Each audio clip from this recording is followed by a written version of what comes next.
Fox Sports. We are Baltimore. We are Florida.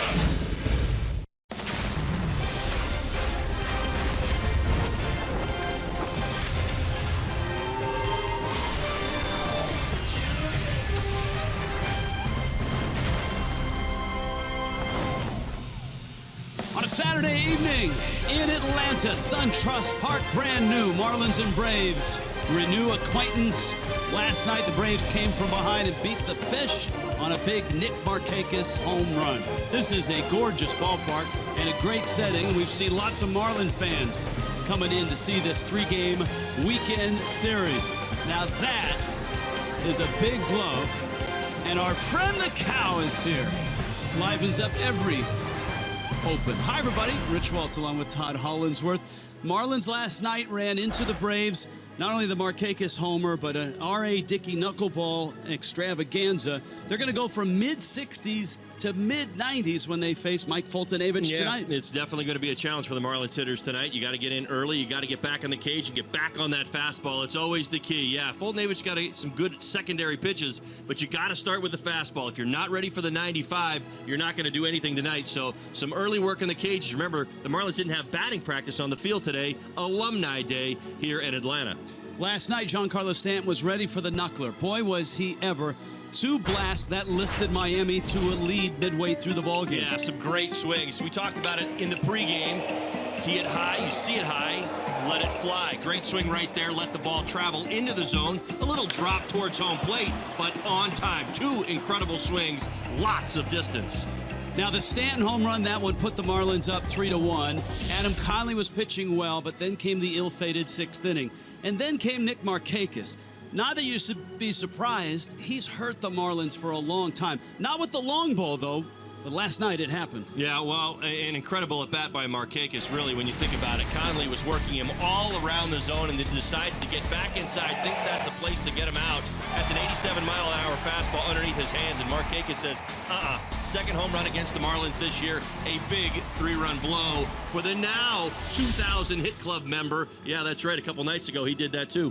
You were right. It is alumni weekend. A lot of greats of the Braves past in the house. John Smoltz, Bobby Cox. We'll have some of those guys and run through some of those names as the night goes along. All right, Giancarlo Stanton, last night, center field. I know the ballpark is brand new, but that's the longest by far that's been hit there this year.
gorgeous night here tonight in Atlanta. Marlins and Braves. Let's check in with Jessica Blaylock. Jess? Hey, Rich, Giancarlo Stanton fresh off of another multi-home run game last night. He hit numbers 34 and 35 and now leads Major League Baseball in that category. Let's take a look back at the first one that he hit because it ended up being record-setting.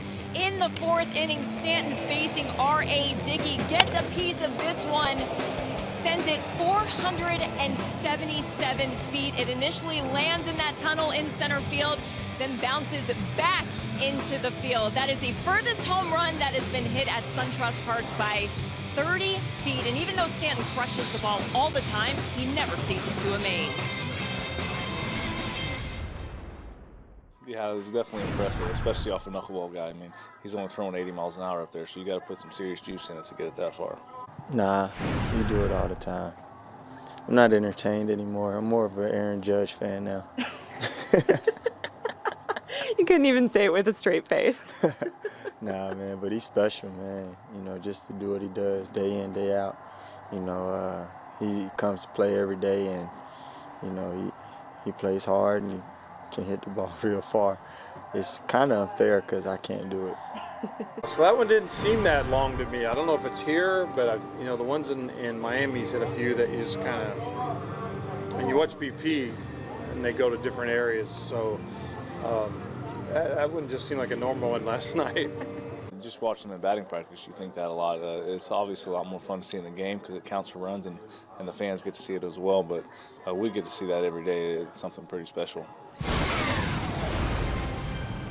That was Stanton's 8th multi-home run game this season. That leads Major League Baseball. And for those of you keeping an eye on that competition between Giancarlo Stanton and Aaron Judge, very similar to Dee Gordon, Stanton has 35 home runs, Judge right behind him with 34. When we return, it is first pitch between the Marlins and the Braves. Dan Straley versus Mike Foltynewicz. The Marlins still looking for their first win in this series in Atlanta.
SunTrust Park,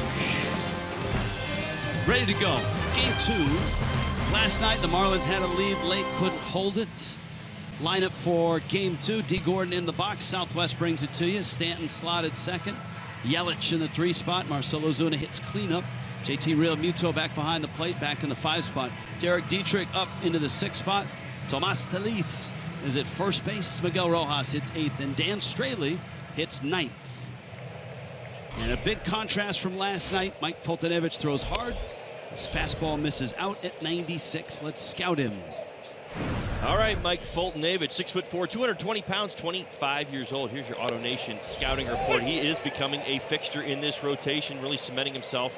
Last year, 22 starts, 4.31 ERA. This season, 4.08 ERA, 20 starts. Numbers very similar, but he's going to get a lot more work this season. All right, here's the deal. You got to elevate him. You want the top of the zone. Listen to these numbers across the top of the strike zone, not above, right at the top. 464, 394, 318. Now, down at the knees, 208, 237, 176. What does that tell you? Work him up in the zone. That's where you get some results. Now, motion offense at SunTrust Park. Foltynewicz has been very, very good this year. Last 6 starts here, all Braves wins, 2.62 ERA. Only 4 of the 18 homers he's given up. Did you say motion offense? That ball's into center field. I did. And Ciarte makes the catch. That's a... We should call Jim Larrañaga up and... Well, and here's the thing. On the road, he's given up 14 home runs. You can take him deep. He'll make some mistakes. But at home, batters are hitting .291 against him. So what's that tell you? There's the opportunity for some hits and some walks. But the Marlins might need to be a little bit more proactive on the bases. Gotcha. Giancarlo Stanton now. Christian Yelich will follow. Gordon out number 1. And, of course, Stanton last night lit this place up. Homers 34 and 35. Foltynewicz, little different look as he zips in at 98 miles an hour. It's a little more than a R.A. Dickey knuckleball, which floated in last night at 63. Stanton drives it hard at the feet of Albies, picks it up, fires to first in time. Good swing, no results, and there's 2 outs. Defensively, here come the Braves. Here they are tonight. Adams, Inciarte, Markakis, big hit last night's ball game. Phillips, Camargo, Albies still out there. Freeman, Suzuki, and Foltynewicz on the mound. And Kurt Suzuki, different look behind the plate. Last night it was Tyler Flowers. Yelich settles in. He was 0 for 4 last night, but he had a lot of company. Outside of Giancarlo Stanton, there really wasn't a whole lot of offense last night. .351 career batting average against the Atlanta Braves, so good numbers in this park, good numbers against the Braves. Yelich takes away. There's your matchup numbers. And Yelich against the Braves, normally very, very good. Foltynewicz just 25. And Yelich bangs one into center field, right back up the box. My guess is, and now we have StatCast to tell, that went back faster than it came in. Well, it most certainly did. It's a great swing of the bat. Fastball out over the plate, just above the knees. Giancarlo Stanton's base hit and almost clips Foltynewicz on the way by. Piece of advice, stay out of the way. That was hit hard. 2 quality at bats. I know Yelich only got the hit, but good signs from Stanton and Yelich so far in the game. Foltynewicz does a nice job of controlling the running game. Career caught stealing percentage is 41%. League average in his lifespan as a big leaguer is 28%. Yelich 109 miles an hour on that line drive hit. And Ozuna takes a strike on the outside part. Stanton's ball out to Albies also at 109 miles an hour. So good swings by the Fish early. Foltynewicz coming off a rough start in Philadelphia his last time out. 4 innings, 5 earned runs, 3 walks. Pitch count way up there. Throwing the ball particularly well, though. The 7 starts before that, 5-0 with a 2.95 ERA. He was the key piece in the Evan Gattis trade with the Houston Astros. A first-round pick, 19th overall by the Astros out of high school in 2010. A little wrinkle there. At 85 and a strike, and it's 2-2. I think he knows he got away with one right there. Marcel sitting on the fastball. 85-mile-an-hour slider, first inning, right out over the plate.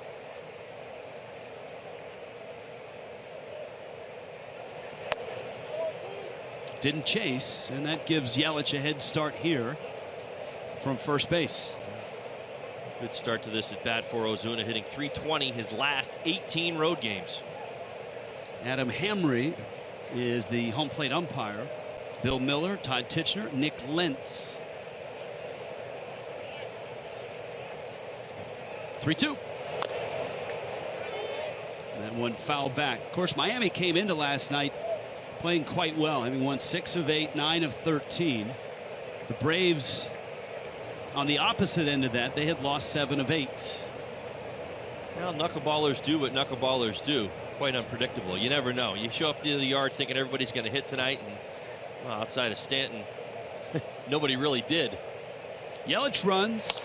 Ozuna sprays it wide of Perry Hill. In fact, nobody hit tonight on the field for batting practice except some of the Braves alumni. Softball swings in. A little softball home run competition. Ryan Klesko out there trying to go back to the glory days. Some great Braves alumni. Even Ralph Garr here tonight. And Ozuna swings and misses. Foltynewicz has his first strikeout. Yelich left on base. Braves get their first swings when we return.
Yeah, the Battery in Atlanta is this great area that's been developed next to the ballpark. And many of the Braves alumni. A little Sid Bream action. You saw Bobby Cox. And the skipper takes the field. They have like a main street that goes through the Battery, so it's perfect for a parade like that. And then rather than have an alumni softball game, they had a home run hitting contest. A little more abbreviated, but the red carpet treatment for all of the Braves alumni, really good to see. Everybody was in a very celebratory mood. A lot of fun around here. Braves lineup brought to you by Southwest. and Ciarte, Phillips, Freeman, just like last night. Markakis kills the fish. Kurt Suzuki makes a special guest appearance. Matt Adams does as well. Johan Camargo out at short. Ozzy Albies is at second. First pitch swing in Ciarte. Into center, Yelich. A little bit of sunshine out there in center for Christian. Makes the catch. Now Dan Straley, just like Mike Foltynewicz, has only made 2 starts against the Braves, and they've been good ones. Yeah, 1.59 ERA in those 2 starts against Atlanta. Now he ended a bumpy July with a really strong start against the Reds. 6 innings, 6 hits, a couple earned runs, 4 Ks. Good to see that because that was a bounce back start. He'd kind of been scuffling around a little bit. That slider and changeup, very, very important to his arsenal tonight. This Braves team likes to swing the bat, but that slider's down. It's very, very effective. He gets more swing and misses with that pitch than anything else he throws. Straley throws. The fastball misses there. There are the numbers. Now, Foltynewicz has made 2 starts against the Marlins, and the Braves have won both of those games. Low ERA. Straley 2 starts against the Braves. Low ERA and a 2-0 records. Well, something's got to give, right? That's what they said to Brandon Phillips when they decided to bring up Ozzy Albies and make him the starting second baseman. Phillips lifts it in the air to right. And Stanton makes the catch. Then they told Brandon, but we do have a vacancy at third base if you're willing to go there. And he's gone there and played well. Here's Miami defensively tonight. Yeah, you've seen this defense before. Ozuna, Yelich, Stanton. That's your Marlins outfield. Dietrich, Rojas, Gordon.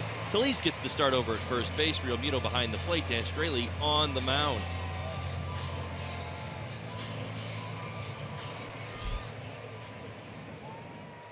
Freddie Freeman now. His season shortened by the fractured wrist. But you look at his numbers. Look at the slugging percentage. It's .632. Very impressive. Always has a great on-base percentage, .416. Well, he's been in a little bit of a funk lately. Certainly don't want to see him wake up over the weekend here. He's sitting only .229 over his last 13 ball games. Does have a home run. Five at bats against Straley. And it's 0-2. He has a unique swing as well. And you from the left side of the plate in your major league career. Very short and compact. You see he chokes up on the bat. Now he doesn't just do that with 2 strikes. He does that all the time. Swing and a miss. Dan Straley is in the house tonight. Foltynewicz and Straley both look sharp. A scoreless start in Atlanta.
Office of the Comcast building, which sits beyond right field next to the almost open Omni Hotel.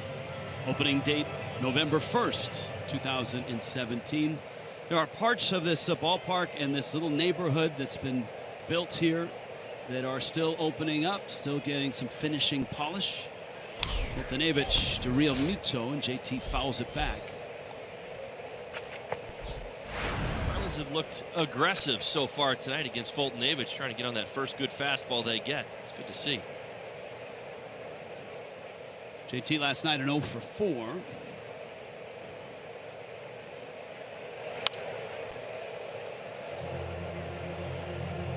Count 0-2. Braves going with the alternate cap with the tomahawk on it tonight.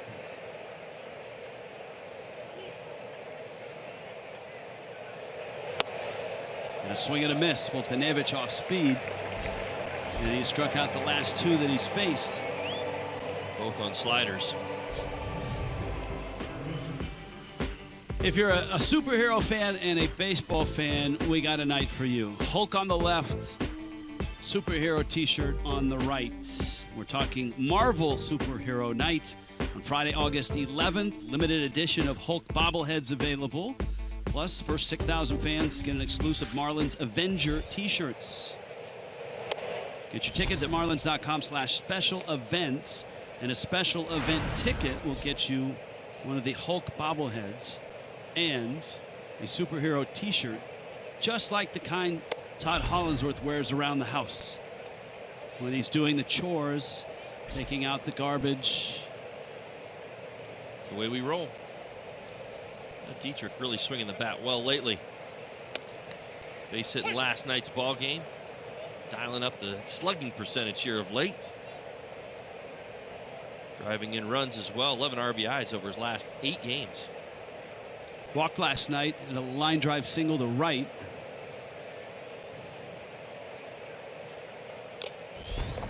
That one clangs off the mask of Kurt Suzuki. And it's 2 balls and 2 strikes. Foltynewicz got knocked around by the Phillies his last time out, but all in all has been pretty darn good this year. Yeah, he's had a nice run with this Braves team, and again, as the Auto Nation scouting report kind of told you, his stock is really climbing with this rotation. Very similar numbers to last year. He is now going to take on more responsibility this year as he finishes out this season, and he's got his eyes set on 30+ starts this year.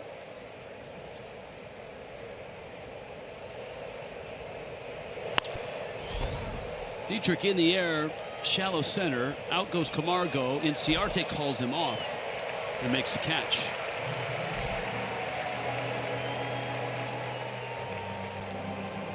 And that brings up Tomas Telis. Miami trying to coax some offense out of the first base spot right now in the absence of Justin Bour. Well, with Moore and Telis both struggling just a little bit right now, playing matchups, and you give Telis the start against Foltynewicz tonight. Lefty's hitting .297 coming in, so it makes sense.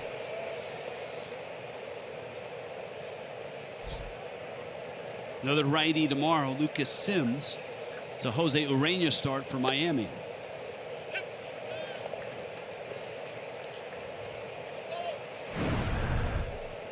One o'clock, pregame festivities start. We'll see if Craig brings donuts tomorrow to the crew in the studio. Along with Jeff Nelson, Craig and Nelly will be by with the Marlins Live, 1 o'clock. Brought to you by your South Florida Honda dealers. Jose Urena gets the baseball at approximately 1:40. I'm holding out hope for Craig. Don't hold your breath, because I need you for the game. Now, my hope is for the crew in our studio, because they're the ones that would be the beneficiaries of said donuts. Listen, donuts make everybody smile. Right. You know that. 2-2. And Telis takes out. Miguel Rojas is on deck.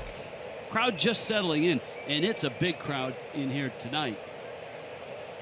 And I'll tell you, the Battery, the neighborhood, the main street, all the shops and the restaurants, 3 hours before game time, absolutely packed.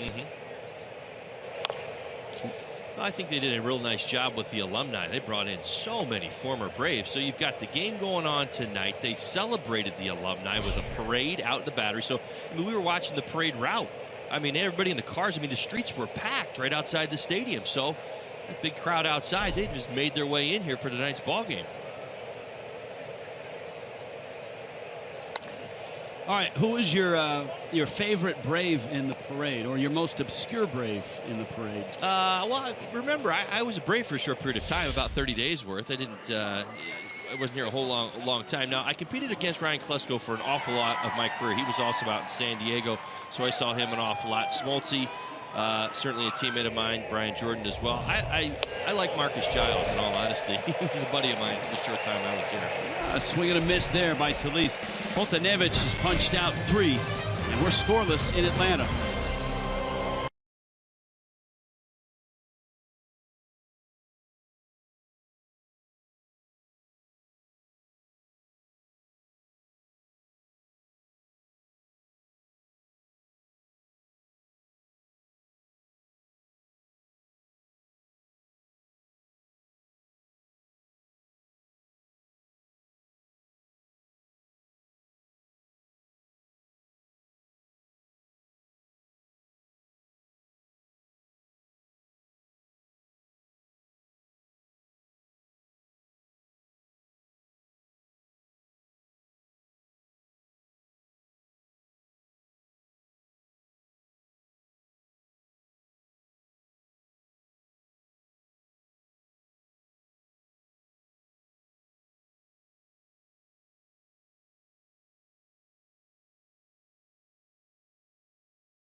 John Schuerholz, architect of the great Braves teams, inducted into the Hall of Fame this last weekend. Always dapper. He had his own parade here last night when they honored him, and they had a plaque just like Cooperstown as well. Good to see. Nick Markakis, Kurt Suzuki, Matt Adams.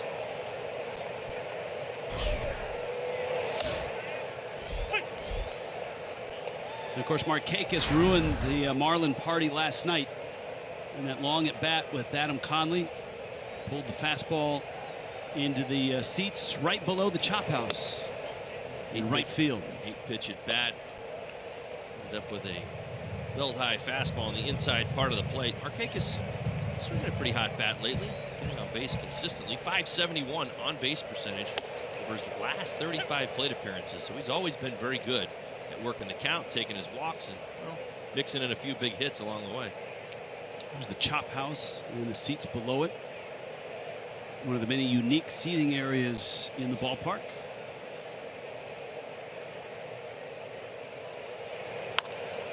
Change up. Talise has it. Straley's there. First out of the second inning. If you can't watch the games on television, take them with you. All your devices. Watch, tablet, phone. Fox Sports Go. Download them on the App Store right now. Fox Sports Go.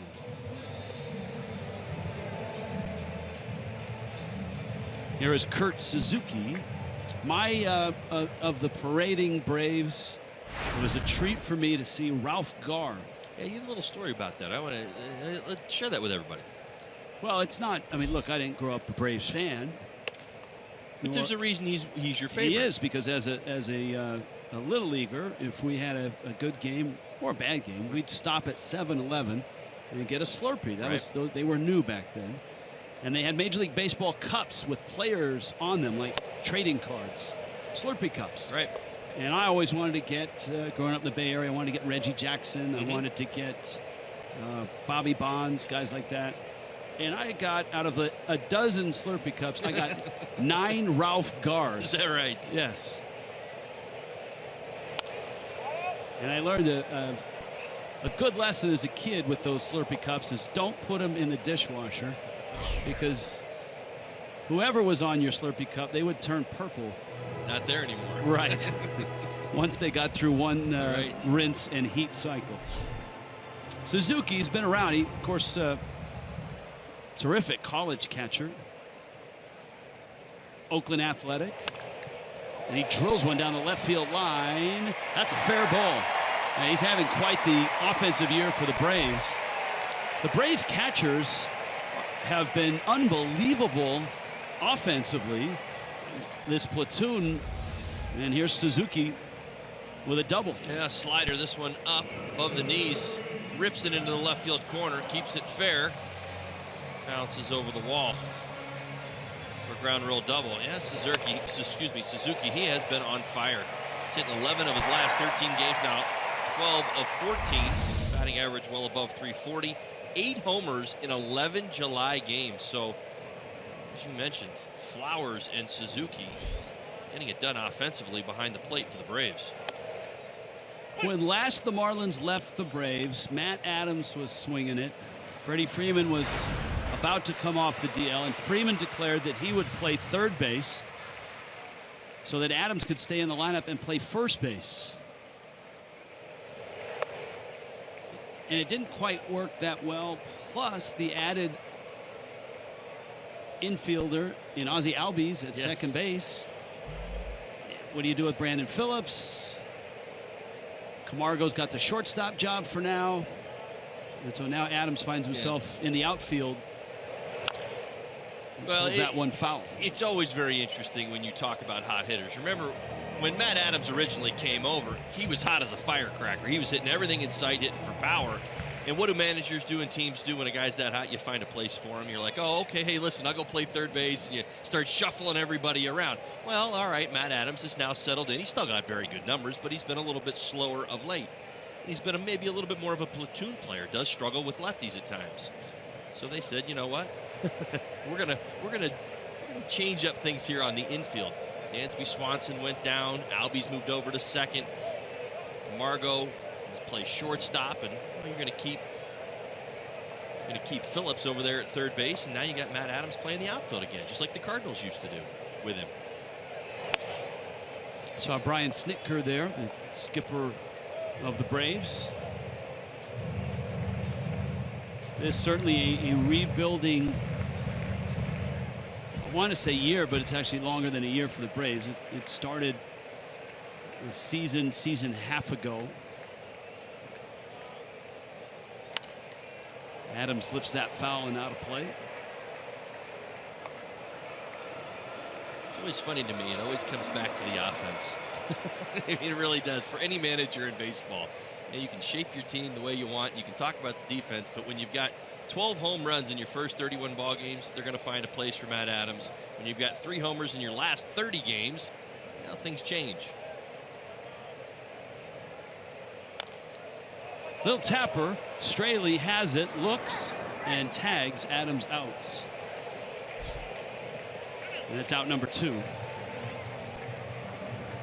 You know, it almost looked like Dan, had he not, if he had an experienced first baseman, may have looked at first. But I think with Talise over there, everybody is trying to make sure that his voyage goes smoothly at first. Well, and Dan Straley did everything correct right there, even with the tag. So got over, fielded the baseball. Maybe could have shuffled a toss over to first base, but secured it with both hands. I was happy to see that, and then apply the tag to Adams. Nicely done.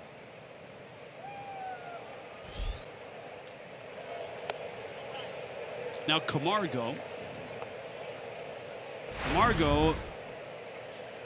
has unseated Dansby Swanson for the time being at shortstop. He's got a little 5-game hitting streak right now.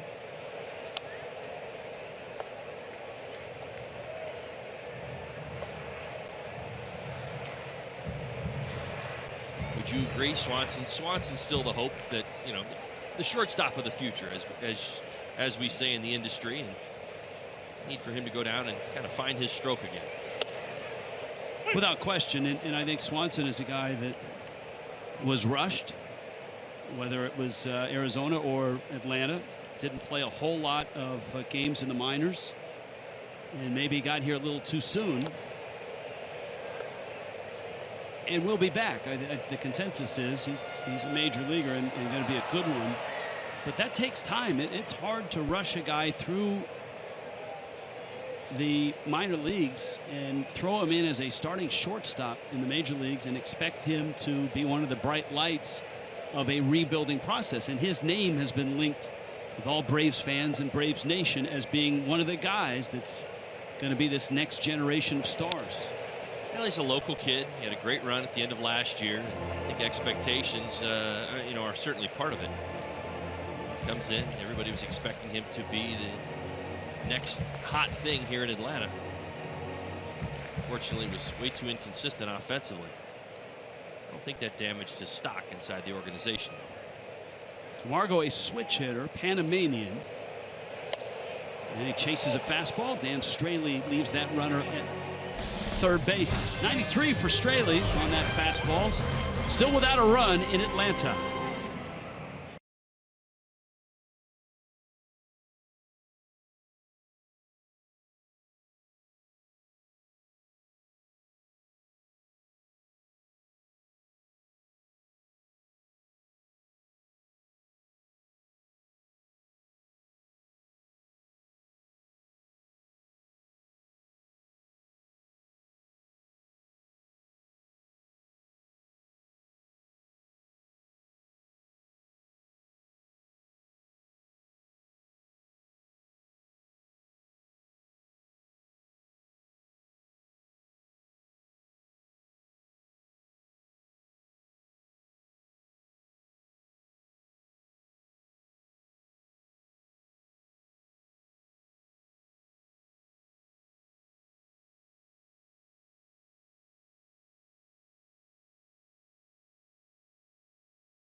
telecast is presented by the authority of the Miami Marlins. It may not be reproduced or retransmitted in any form, and the accounts and the descriptions of this game may not be disseminated without the express written consent of the Miami Marlins. They may have a brand new ballpark, but I doubt that the Braves television folks have a disclaimer with that type of gusto. Guarantee. They don't. And nobody in baseball does. Gravitas. Everybody knows that by now. Which is a legal term, I think. Rumor has it we're still the only team in all of baseball this year that has not been disseminated.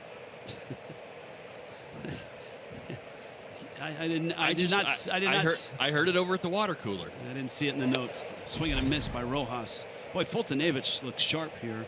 Yelich sent one back up the box for a single, but Fultonevich has struck out 3 of the last 4. He's 0-2 on Rojas. You got Straley and Gordon due up here in the 3rd inning. As any quality starter typically does, home becomes a place where you go out there and you have that start, that kind of really solid start every time out. And for Fultonevich, and it appears with this Braves team, they love playing behind him. Won each of his last 6 starts here at SunTrust Park. Fultonevich has punched out 4 of the last 5. And we check in with Jessica Blaylock. Hi, Jess. Hey, Rich. You guys have been talking about how the Braves have shuffled their infield recently. Freddie Freeman back at first. That means Brandon Phillips has taken over at 3rd base. And despite the fact that he has been in the league since 2002, that is a position that is completely new to him. Take a look at the games that he has played at each position throughout the years. Over 1,800 at second, 6 at shortstop, only 3 at 3rd base. And that is all with the Braves. He hasn't really talked about making that change. He says instead he's just focused on doing it successfully. Only his 4th appearance at 3rd base tonight. And to his credit, he's gone over there, played well, and he continues to contribute offensively. Straley in 3 pitches is dispatched. Well, former teammate of mine, Brandon Phillips, had played with him in Cincinnati. Here's one thing. He may be a little bit misunderstood by maybe fans or people around him, or maybe you read his body language the wrong way at times. I'll say this: when he steps on the field, he is all business. He will not let a position switch get in the way of his offensive production or be a distraction in any way.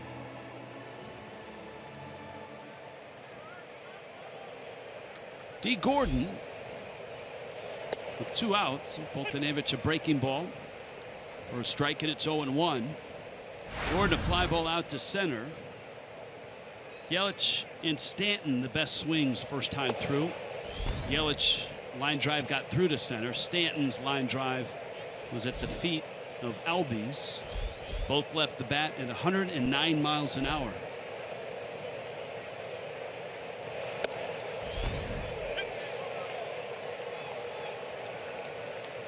One and 2. That's on Fox Tracks. Just a little bit off, but not a lot.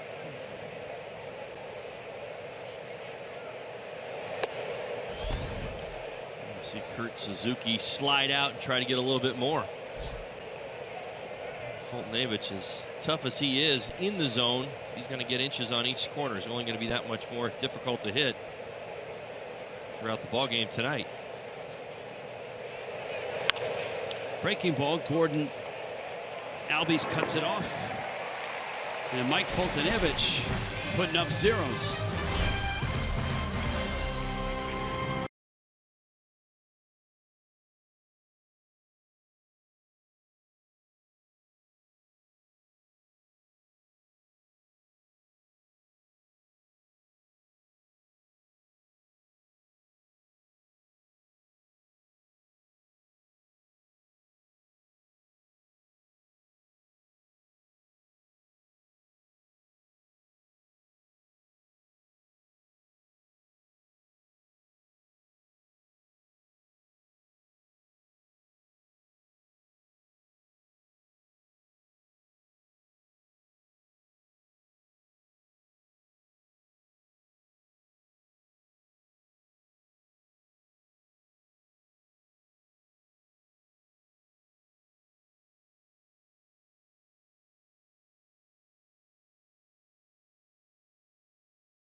Unlimited baseball, going back to last night, Darvish. That's a nice Broadway entrance as the Dodgers shut out the Mets. Bartolo Colon bringing Sexy back to the Twin Cities. 8-4, Minnesota wins that one. A complete game, 9-hitter. Look at that, 106 pitches. And Tyler White had 4 hits and 5 RBIs. That Astros team just keeps on rolling, don't they? Oof, what an offense. Dan Straley gets Ozzie Albies, who rolls one up the middle and into center field. His second major league hit. And Albies a big turn. Ends up at first base with a leadoff single. And you got Fultonevich coming up now, so he'll probably try to bunt. Albies' first hit as a left-handed hitter. It's off Dan Straley. Pitch pretty much split the plate. Albies, a small guy, has a big swing from both sides, both lefty and righty. He is yet another infielder from the Dutch Antilles, from Curacao, that Netherlands World Baseball Classic team, loaded with middle infielders, and he wasn't even on the team. He didn't even make the team. They've got so many shortstops. They've got them playing center field and left field and right field on that team. Of course, Andrelton Simmons plays short among all those guys. He's having an MVP type year. Yes, he is. Fultonevich bunts. Straley, bare hands, goes to first in time. And so the Braves have Albies out at second base. How about these names from his neck of the woods? Andrelton Simmons, Xander Bogaerts, Didi Gregorius, Jurickson Profar, Jonathan Scope. They were all on that team. Profar had to play center field because they were out of infield spots. That's what I'm talking about. And goodness, who's he playing over? And Gregorius DH'd. Right. Scope, Gregorius. I mean, are you kidding me? Andrelton Simmons. Not just some of the best middle infielders from Curacao. They're some of the best middle infielders in our game in Major League Baseball. Albies is just 20. Now, Straley has to go about the business of getting Inciarte and Phillips without Albies scoring. Inciarte is on one of those hit streaks without a whole lot of hits. Center field, Yelich back, and Albies tags on his way to third, and he's going to get there. That's the second out, and here comes Brandon Phillips. Marlins are offering a ballpark pass, and it's essentially mobile access to every remaining regular season home game. $29.99 a month. Of course, there's plenty of giveaways, bobbleheads, fireworks, all coming up in August and September. And it's less than $3 a game. Download the MLB.com ballpark app or visit marlins.com/ballpark today. The Greenville Marlins are here.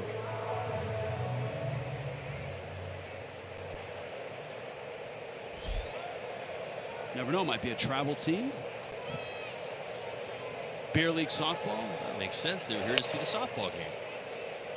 Could be. The Braves AAA team, Gwinnett, is 35 miles from here.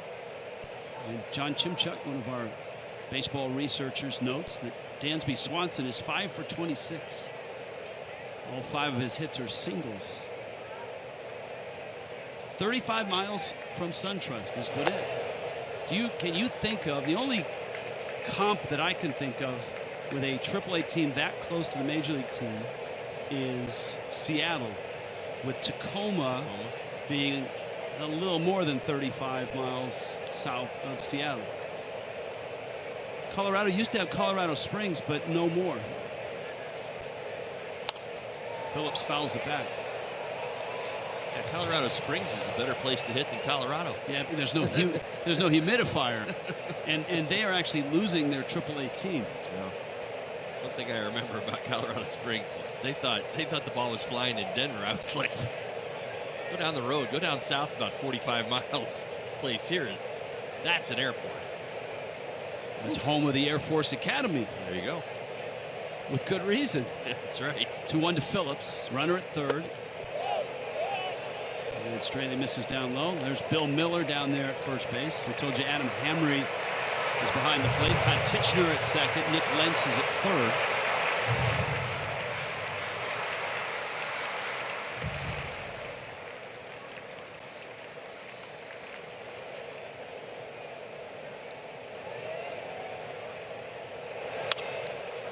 Bouncer to short. Rojas has it on to first in time. And Straley has thrown 3 shutout innings. Giancarlo coming up.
Sports Florida is brought to you by Jeep.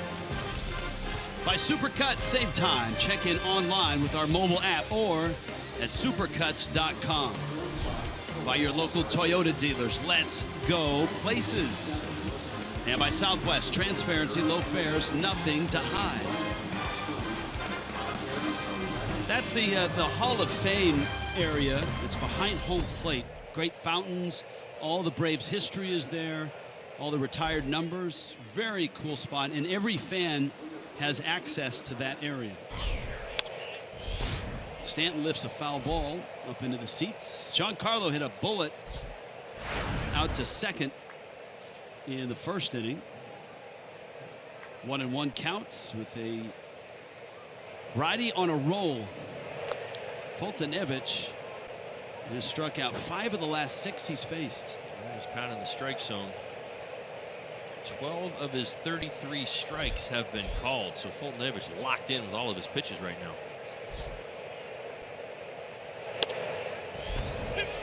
It's a called strike, and it counts 2-2. Stanton has been on fire on the road lately. Last 12 road games, fans. Listen to this: 10 home runs, 17 RBIs. Woo.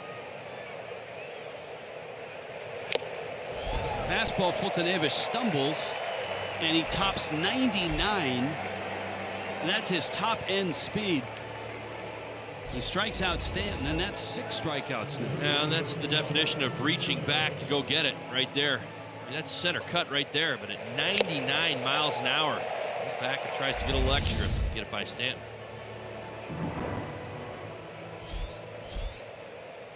Here's Yelich, only hit of the night for Miami.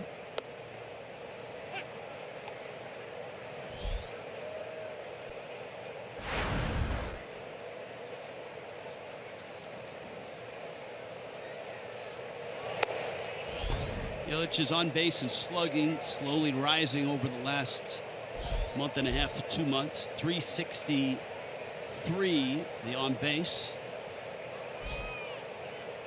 And the slugging up over 440. And slugging percentage rising over his last 10 games. As you mentioned, Rich, 10 extra base hits, 4 homers, 11 RBIs. He's also walking, to your point, 6 walks.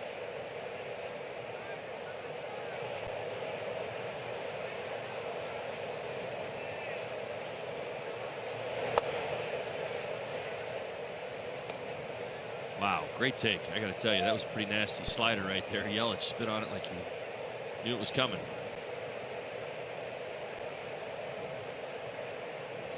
Which brings up the whole Yu Darvish episode of a little over a week ago.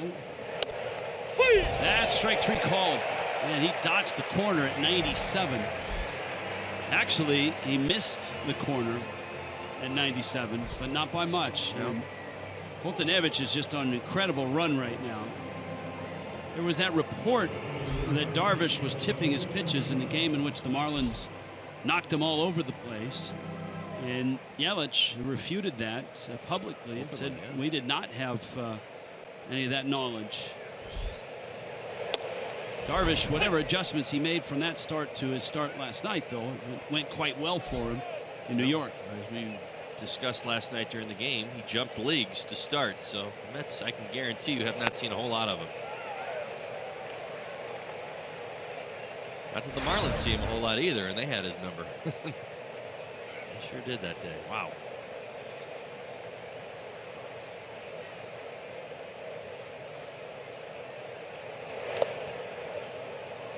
If you look on the back of the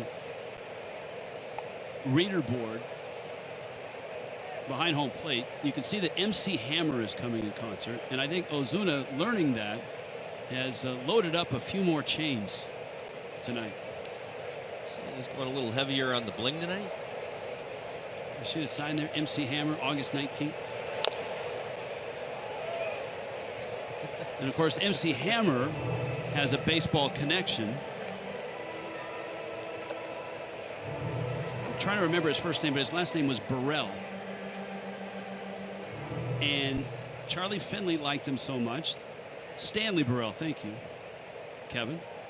Stanley Burrell, Charlie Finley liked him so much when he was a kid, he made him his assistant. Here's a 1-2. And that's how MC Hammer had a job in baseball. Ozuna doesn't like the call. He and Adam Hammery right now at home plate discussing.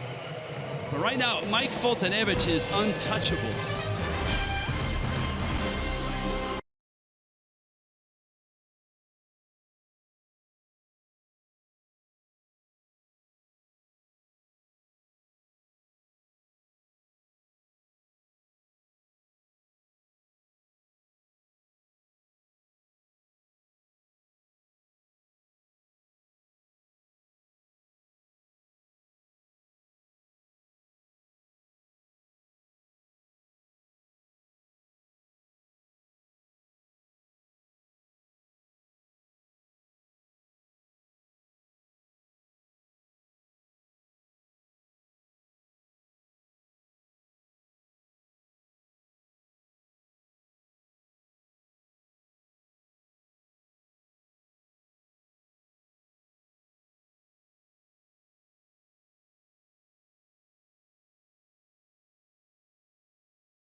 Did not have a pleasant stay at home plate. Here's Fox Tracks on the Foltynewicz 2-strike fastball.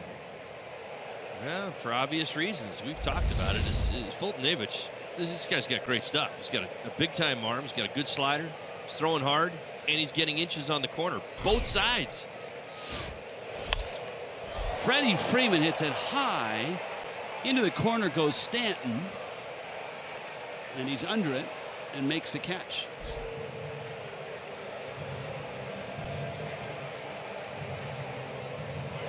And so Dan Straley, while not as spectacular as Foltynewicz or overpowering, has been just as effective. He certainly has, and maybe even maybe just a little bit more efficient.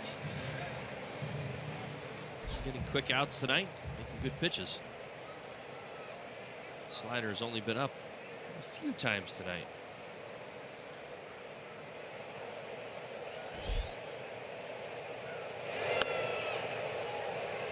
Markakis chased a slider his last at bat, grounded out to first.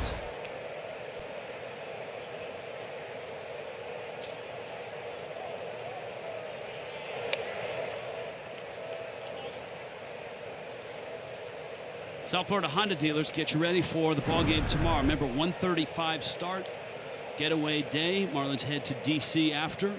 Jose Urena will talk about his start. Craig Minervini and Jeff Nelson. And the real question is, will Craig bring donuts for the first time? A lot of money has changed hands on this end as to which way it's going to go. Markakis, a big swing and a miss. It's 2-2. It's unfortunately, but nobody in here in the booth is betting on Craig, but he's betting against him. I'm going to bet. I'm with You're the Craig. only one right now. I'm betting tomorrow. It's a new Craig. It's a new day tomorrow. 2-2. Straley trying to pick at the outside corner. You will most definitely be the big winner if that's the case. I plan on it, and I will use my winnings to bring donuts for the booth. How's that? That's right. It's a circle of life in donut form. 3-2. That's a good fastball, 91 miles an hour. Right at the knees. Well done. Straley pitching backwards for the most part tonight. You've seen a lot of secondary pitches to start. He's ramped it up a few different times tonight. You've seen that good fastball to put away a few hitters. 93 miles an hour already tonight there. 91 at the knees.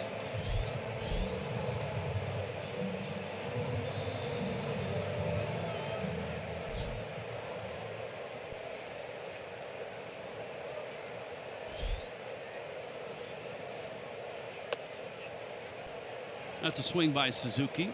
Suzuki, one of the Hawaiian-born major leaguers.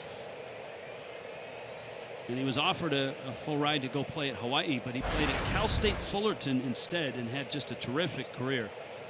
He won the Johnny Bench Award, top catcher in 2004. And Cal State Fullerton, the Titans, won the College World Series his senior year. And he had the game-winning hit against Texas in the championship game.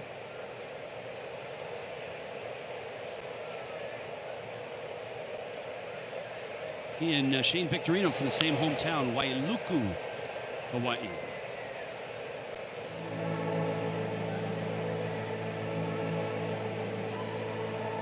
One ball, two strikes. He doubled down the left field line. The Braves with a couple of hits. Suzuki's double and the Albies single. Miami's has just a Yelich single. 1-2.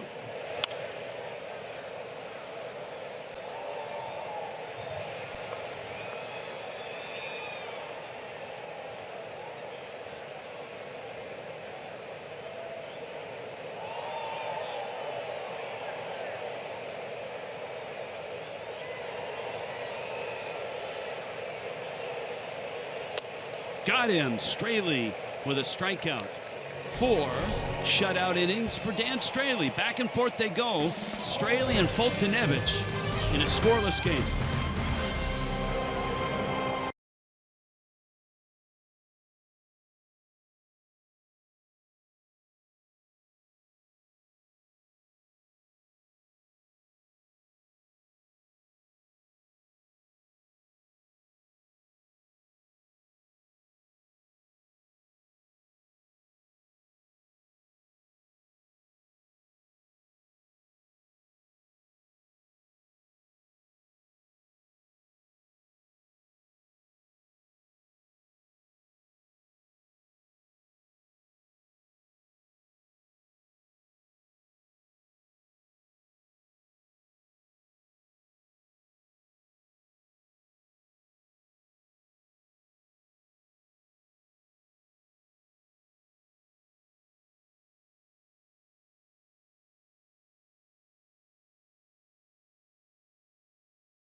Fultonevich and Dan Straley have been sensational here.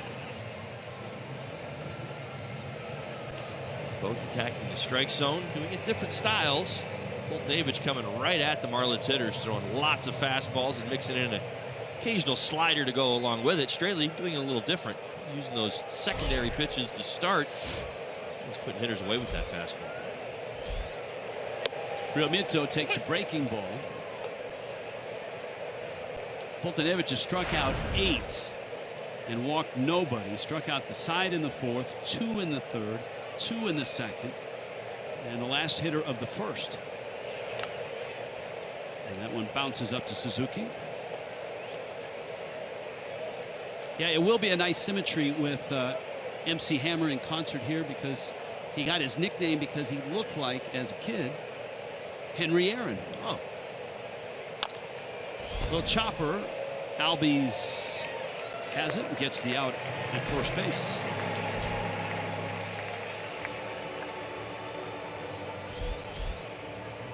And here is Derek Dietrich. There it is. Hammerin' Hank.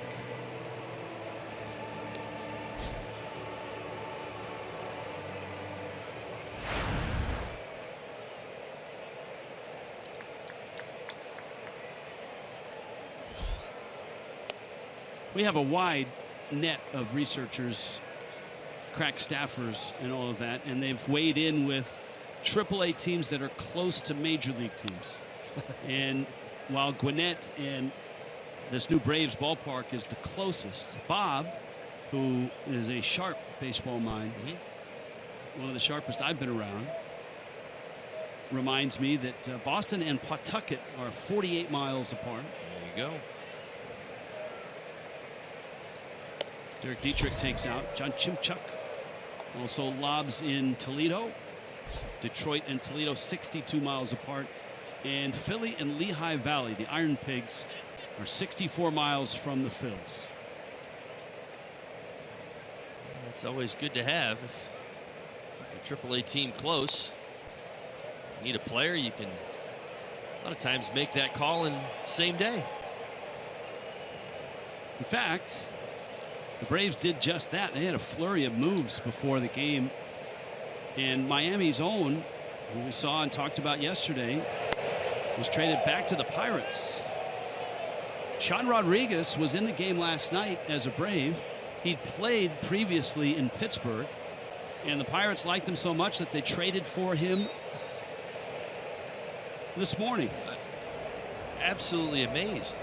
Sean Rodriguez signed a 2-year deal here in Atlanta and played all, what, 14 games? Dietrich lines at center field. That's a base hit. Boy, he's hit the ball on the button in this series. He had the same type hit to right last night. Well, remember, Sean Rodriguez was in that awful accident in January. And I think that's an indication of how much the Pirates liked him and valued him as a versatile piece who he could play everywhere. And they're looking to recapture some of that mojo. Well, I just find it, I think it's so interesting that he's going back to the team that he was with. He left them to sign a 2-year deal here in Atlanta. Having, you know, the 14 games played here, I mean, I think he proved that he's healthy and that he's ready to go this year, which is good to see. But I just find it so interesting, like, why weren't the Pirates the one to give him the 2-year deal in the first place? Obviously, things change, circumstances change, but Sean Rodriguez, good opportunity to kind of jump back in the pennant race. Pirates playing pretty decent baseball. Tomas Talis.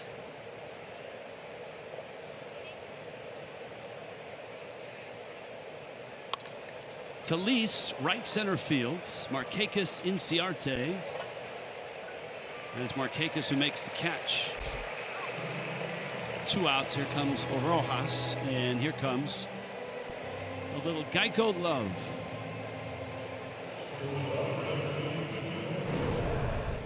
This date Major League history, Tom Glavine led the Mets to a 6-3 win over the Cubs to become the 23rd 300-game winner. Absolutely amazing. Tom Glavine, my goodness, lived on the edges as well as anybody I had ever played with or against. Glavine, I believe it was the end of 2007, would start that game at the Big Shea, and the Mets needed a win to either get to the postseason or force a playoff game or a play-in game.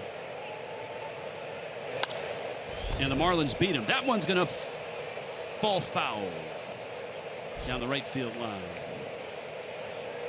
Yeah, the Marlins knocked Glavine out early. In 2 consecutive years, the Marlins on the last day of the season beat the Mets in New York. One of those wins was the last game ever played at the Big Shea. That was 2008. Marlins got back-to-back homers from Dan Uggla and a guy that was here for the alumni, Wes Helms. Wes Helms had quite a showing here in the alumni softball home run derby. In fact, I believe he won it. Ball in the dirt.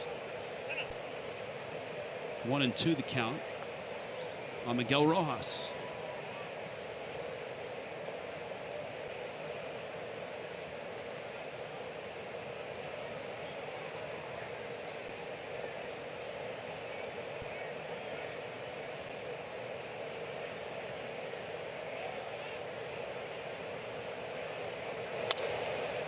Rojas, a sinking liner to right, and Markakis is there to make the catch.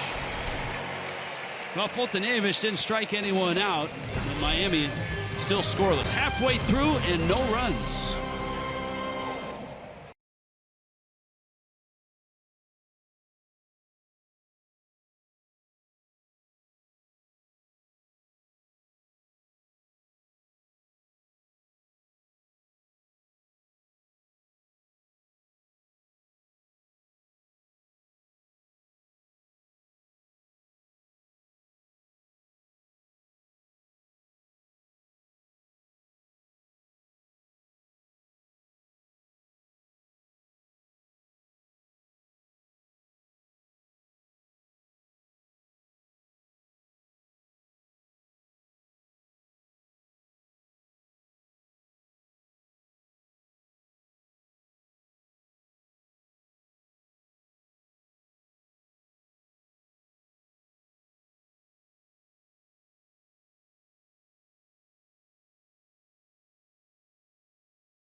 Park in Atlanta, where we have a pitcher's duel going on. We've also got a couple of Marlins fans in the crowd. They are actually the winners of our fantasy auction road trip. This is Aram, this is Wendy and her son JD. Aram, we'll get to you in 1 second, but I want to start out with you, Wendy.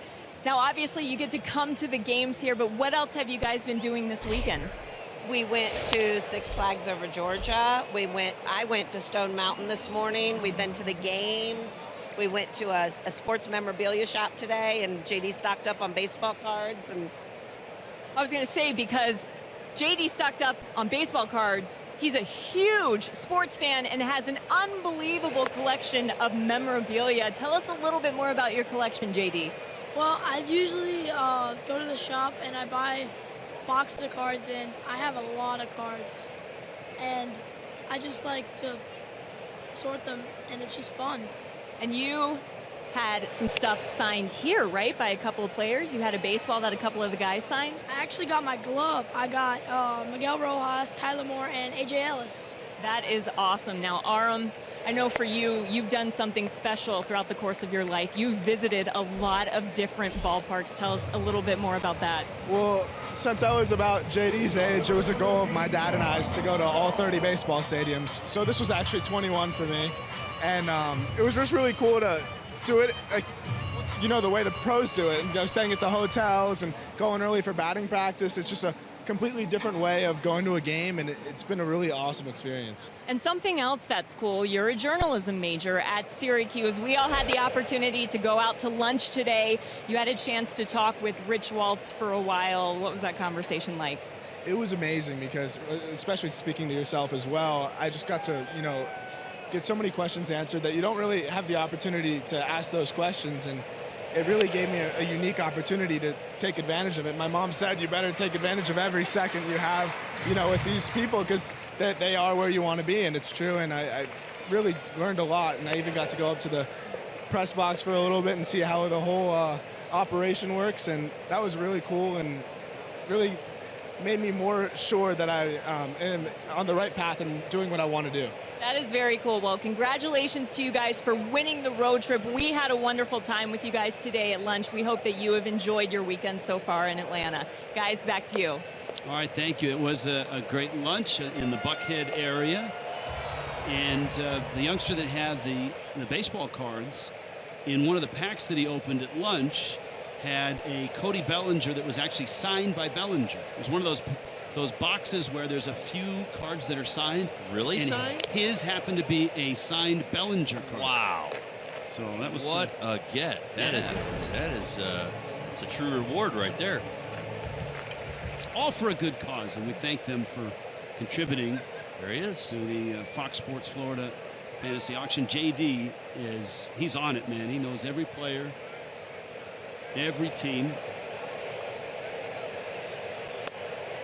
Breaking ball misses outside, and a walk to Johan Camargo.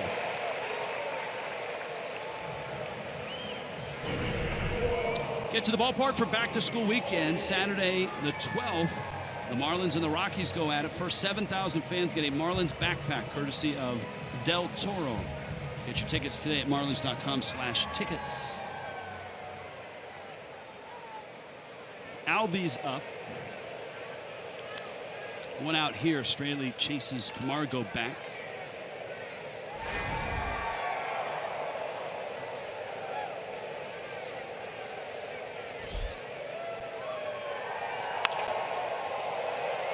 In the air, left center field. Ozuna calling for it. And he's there and he makes the catch. And so there are 2 outs, and Fultonevich will be the hitter. We were talking about minor league affiliates. The Marlins AAA affiliate is in New Orleans. At one point, the Marlins AAA affiliate was in Edmonton. And Peter in Weston, who's one of our researchers as well, noted that may be the farthest distance, although San Diego's AAA affiliate back in the day was Hawaii. Hawaii? Hawaii. And as legend has it, it was a great home field advantage, because by the time the opponent, and they would play like almost a week's worth of games when they went over there. Right. By the time they got to like game 2 or 3, the opponent was so tired and so sunburned from being out on the doing everything on else. The beach, doing everything else, but think about baseball. That's how that. I would imagine how. I'm actually curious now how they would do that as far as the travel is concerned. I would assume that Hawaii was in the PCL. Yes, Hawaii was in the PCL, and when you go over there, you would play not a 3-game series, but a much longer series. Right. Instead of doing maybe a couple of breaks, you probably just do it all at once. That's right. And you hit the luau, and you hit the surfboard. Right. Scoreless here in Atlanta. Let's go to the 6th.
Scoreless here. Night falling over Georgia.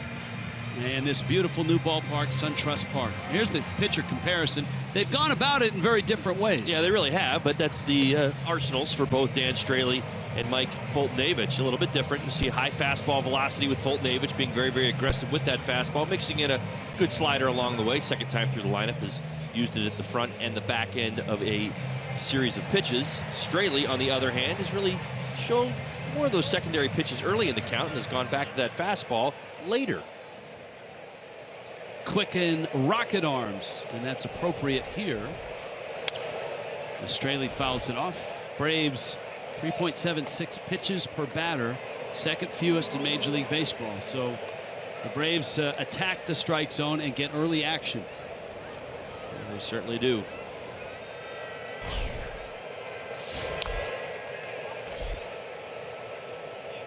Good idea by Dan Straley right there. Tried to drop down a bunt. Phillips playing way back at third. He made the point yesterday. Thought it was a good one. I just didn't think it would happen against R.A. Dickey. Whether any of the Marlins would test Brandon Phillips out over there at third base with a bunt. Well, look, he's a Gold Glove infielder, but charging and fielding from the third base side and just having the instincts as how you read bunt and all of that, it's all new to him. Not that he wouldn't do it, but you just don't know yet. Right. Well, I mean, that's testing a player out. That's what you want to do. That's not fair. 95. Straley swings and misses. Straley was in Don Mattingly's office last week before his start, the night of his start, about 2 hours before. Came in and the Skip looked up like, why is the starting pitcher walking in? And he had a big smile on his face. He said, hey, Skip, since I've got my only base hit in the 8th spot in the order, is there any way I can hit 8th tonight?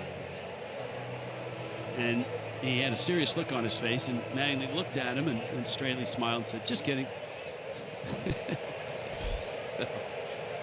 Here's D. Gordon. I'll tell you this, Dan's one heck of a bunter, but I'm just going to leave it at that.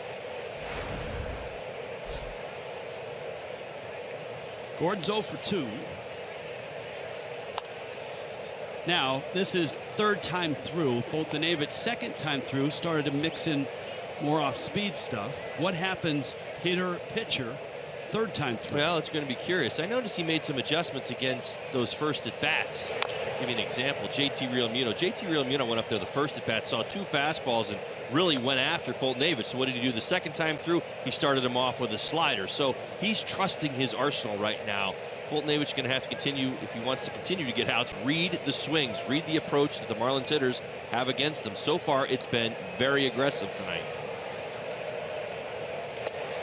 Gordon chases 96, runs away, and Foltynewicz now with 10 strikeouts. Toyota Inside Look brought to you by the all-new RAV4, spreading the joy. Home runs versus different pitchers. So Aaron Judge, in his 34 homers, has 33 different pitchers he's hit homers off of. Now Stanton, of course, last night had 2 homers against R.A. Dickey. He's at 30, Moustakas at 29. And those the trio up on that list.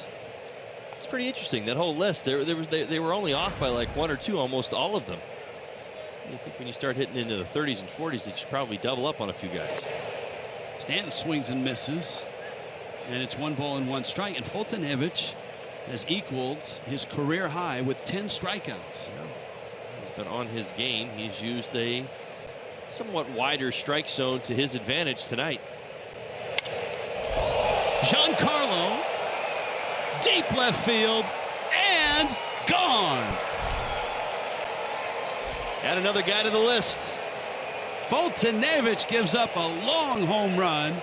Stanton has blasted another, his 36th of the season. Rich, I'll tell you what, his presence right now in the box is so calm, so cool, so under control. This is 96 miles an hour at the top of the strike zone. Watch where this pitch is. Hello. That's letter high. You don't do that. That might even be above the letters. Wow, is he locked in right now? That's very similar to the home run he hit against Jason Grilli, except this one was a much better fastball. Oh, just 96 miles an hour. When to hit a ball at that spot of the strike zone, you got to get on top of it. You've got to see it, and you've got to start that swing on time. Wow, that's impressive. 446 feet, 111 off the bat, and a launch angle of just 27 degrees. They didn't need a whole lot of launch angle with where that pitch was in the strike zone. All he had to do was level off. Well, this is quite a show. Look at that. Look at the reach by Suzuki. Suzuki, yeah. If that doesn't tell you.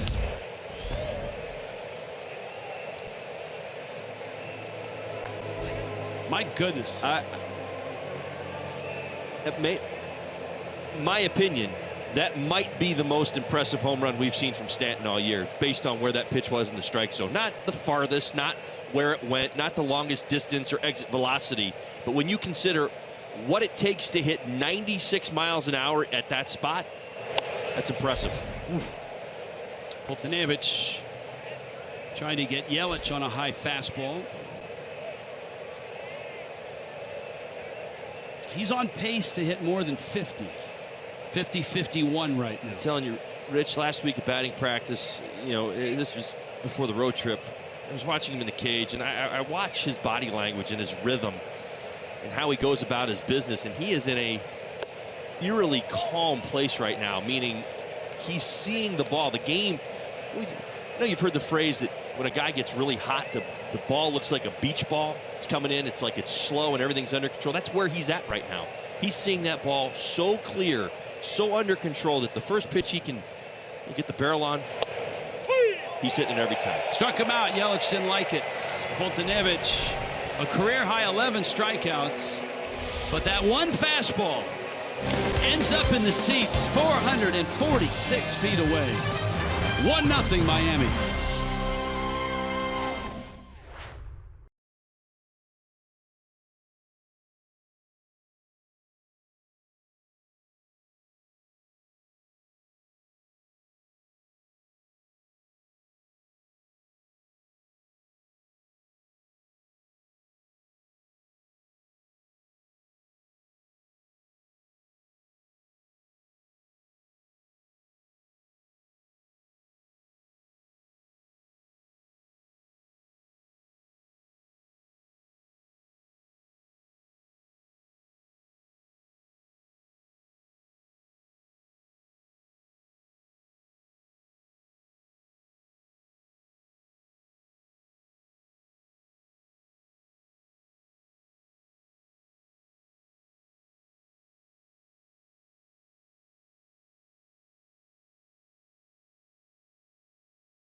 In Atlanta. Last night he hit the ball off the facing of the batter's eye.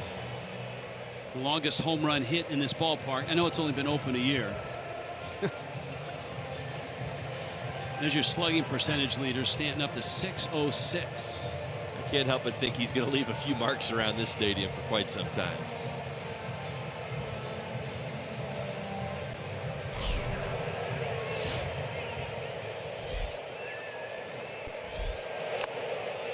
So if he hit the longest home run by 30 feet, and last night's home run was what, 470? 477, I believe. 477? Is that correct? So he almost has the two longest home runs. Right. It sounds like he missed by like a foot or two from being the second longest home run, the one he just hit. Well, I thought JT Realmuto made a great point. talking about it earlier before the game today. You didn't realize on the R.A. Dickey home run that Stanton had to generate the majority of the power behind the ball. That was a knuckleball. I mean, it's only 79, 80 miles an hour. I mean, it's one thing when you redirect 96 miles an hour like he just did. That one's out of play and out of reach.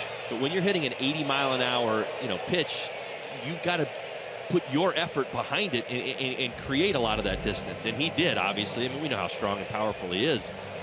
Watching him square up 96. I mean, that's remarkable. But understanding that 96 off the bat is naturally going to go farther, it's going to have more exit velocity. This place is still buzzing, and the Braves have the top of their order up here against Straley. Line drive over the head of Gordon into right field. Stanton to cut it off. And Ender Inciarte with a hit. Brandon Phillips with a base hit. All right, Brandon Phillips coming up. All right, the relive the 90s. Remember the 90s? Crystal Pepsi's 90 Throwback Sunday, August 13th. First 7,000 fans get a 90s themed Marcelo Ozuna Big Bear t-shirt courtesy of Pepsi. Salt and Pepper is on. Now, wait a minute. You're bring Jennifer in here. This is why we have one of Jennifer's many skills is as a spokesmodel. These are the Ozuna shirts. There you go. There you go. Good stuff.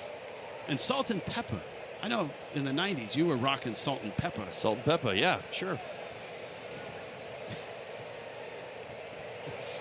I'm glad that you play along. I do. You are a good sport, my friend. You really are. Absolutely. And it warms my heart to hear you talk about Stanton, because I remember you and I in spring training having lunch, and I was trying to explain to you what Stanton was like, what the home runs look like live, and I had a hard time really putting it into words. Right. I just kind of said, just wait. You did. I remember you telling me that. I'm getting to watch him all season long. You realize what a gifted player he is. My message for Stanton for the rest of his career is stay healthy. It's going to be a fun run if he can keep himself on the field consistently. Inciarte the runner at first. Nobody out, bottom 6. Marlins have a 1-0 lead. And again, Stanton all the offense tonight, just like last night. Marlins have scored, 4 runs in this series, and Stanton, 3 of his home runs have accounted for the 4 runs. Impressive stuff. Yeah. Hot bat in this lineup.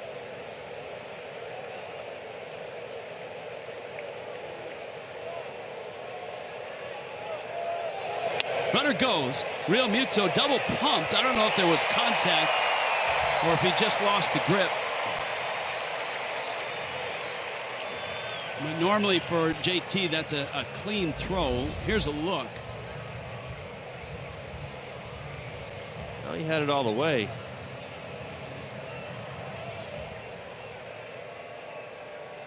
Yeah, nobody's covering. It's as simple as that. That's why. I kind of thought that his facial reaction to expression, I should say, to what was going on there. He was waiting. He was waiting on coverage at second base.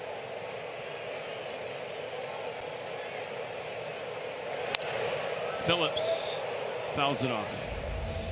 Yeah, watch the reaction right there. Yeah, I see the frustration on his face. That's the language. That's what I was looking for. Something was off. You see it right there. He wasn't able to throw when he wanted to. That's a big stolen base. It sure is, because you see Brandon Phillips right now, even with 2 strikes, the defensive swing that he just took was still trying to shoot the ball to the right side. You got Freeman on deck.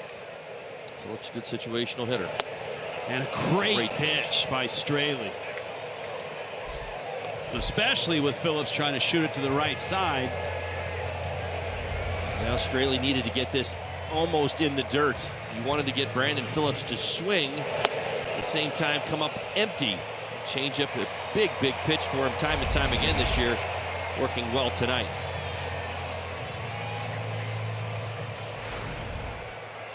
Now Freeman. Braves in this ballgame 0 for 5 with runners in scoring position now. Freeman has struck out, flied out. And then you got Markakis behind him. And Straley, though not as spectacular as Foltynewicz, is starting to compile strikes and strikeouts. He now has 7.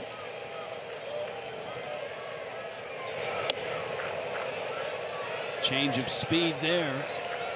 And a strike. Foltynewicz has punched out a career-high 11.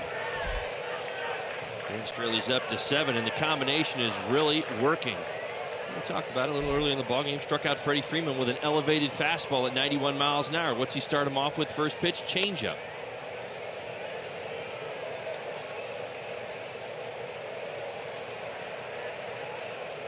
Both Foltynewicz and Straley really on their games tonight. Freeman in just his 65th game this year.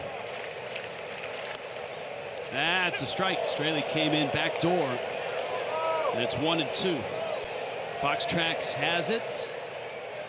It's got plenty of the plate and right at the, as they call it, the hollow of the knee.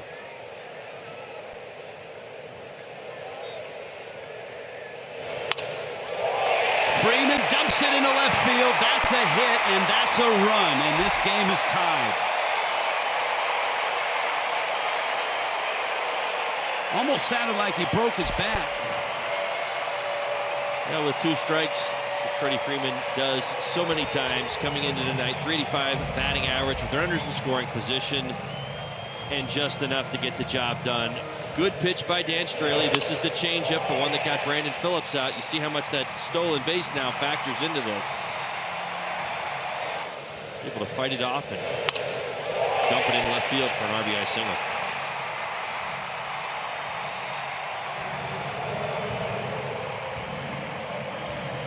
So the stolen base is huge. Freeman's RBI single has tied the game. Braves fans are back to life after the Stanton home run and chopping away here in Atlanta.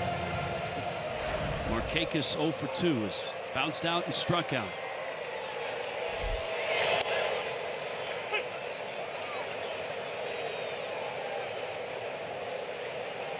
Well, Dan Straley's had a very nice ball game to this point. He cannot allow that last base hit to frustrate him. Certainly needs to get locked back in. Markakis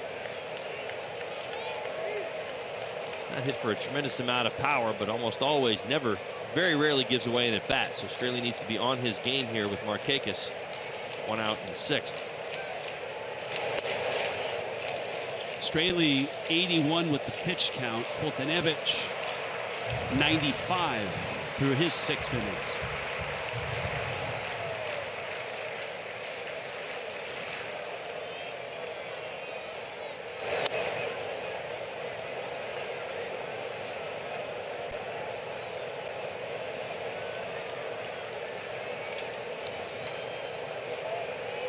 Suzuki's on deck. Markakis hurt the fish last night with a 3-run homer against Adam Conley. It's really trying to pick at that corner a little more. It's 3-1.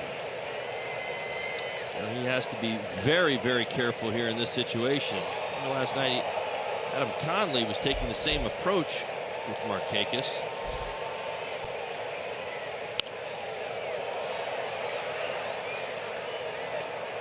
Good pitch right there, 3-1. He was able to get it in on his hands. Markakis was kind of climbing out towards that outside corner, thinking he was going to go back out there one more time. 3rd full count for Dan Straley on the night. Another tight one in Atlanta, just like last night. Freeman runs, fouled back. Freddie Freeman had a good-sized jump. He has 6 stolen bases.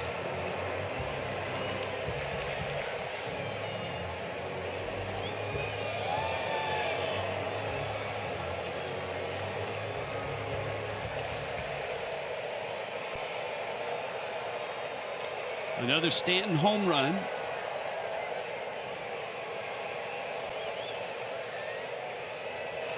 Freeman running again. And Markakis fouls it back. And the Braves have answered on a hit by Inciarte, a stolen base, and Freddie Freeman's broken bat single to left. Hunter Cervenka, Miami's bullpen.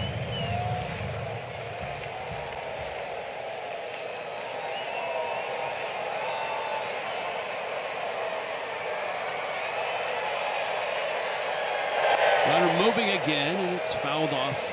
So with one out and the count 3-2, Freddie Freeman getting his cardio in. And Markakis doing what Markakis has done pretty much his entire career, is putting together a long, drawn-out at-bat, fouling off tough pitches. Dan Straley has not given in at all this at-bat. He's made good pitches on the corner.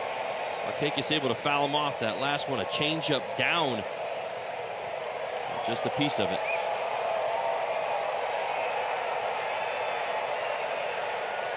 He was leaning, and he's out. He picked him off. Whoa, wait a minute. Talise dropped the ball. Remember, Tomas Talise has played very little first base in his career. He's used to having a catcher's glove, and he never had it. An extended lead for Freddie Freeman. Even a little move to second base. They had him dead to rights, unable to hold on to the baseball. That'll probably be an error on Talise because he was called out.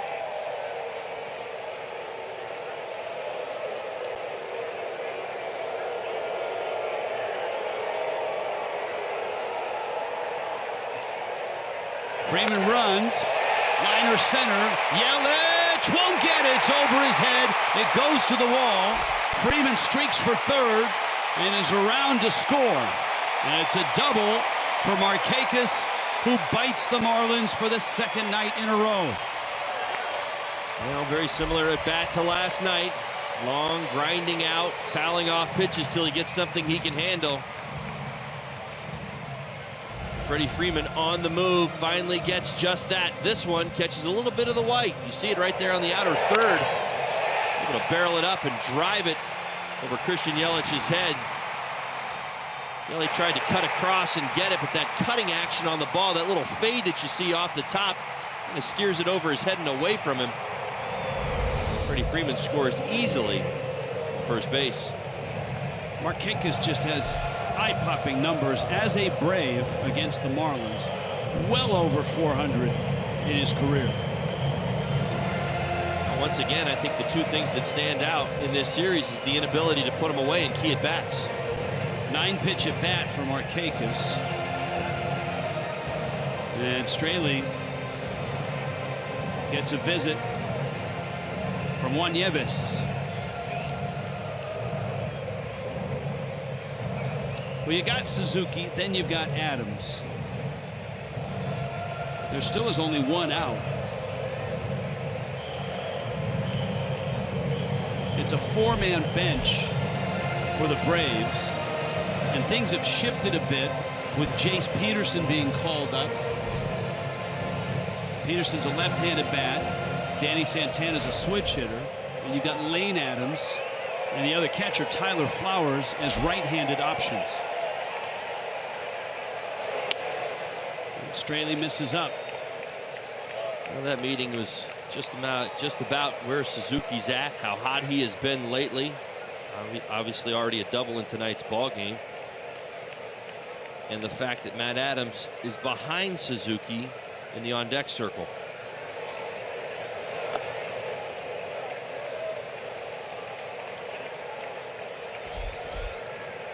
See the left-handed hitting Matt Adams. By the way, the exact numbers: Markakis against the Marlins, 22 of 51.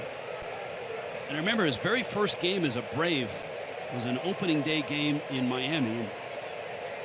He had the game-winning hit. It was almost the preview of coming attractions. That's in, and it's 3-0. Did you say 21 of 51? 22 of 51. Yeah. Gotta let that go. Wow, that's not a small body of work right there. That's getting it done. Suzuki takes a strike. Straley trying to get back in this at bat, and this may be the last hitter he faces. And Cervenka ready, and Matt Adams on deck.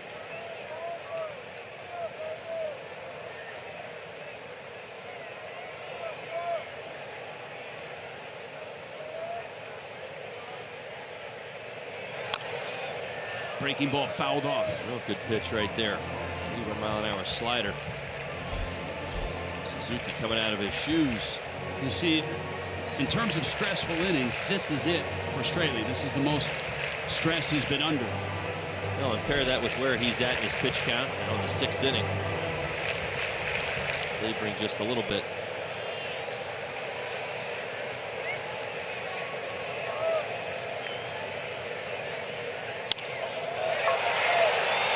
That's shallow left center. Rojas is out. Yelich is in. Look out. And Yelich makes the catch. Rojas just bailed in time.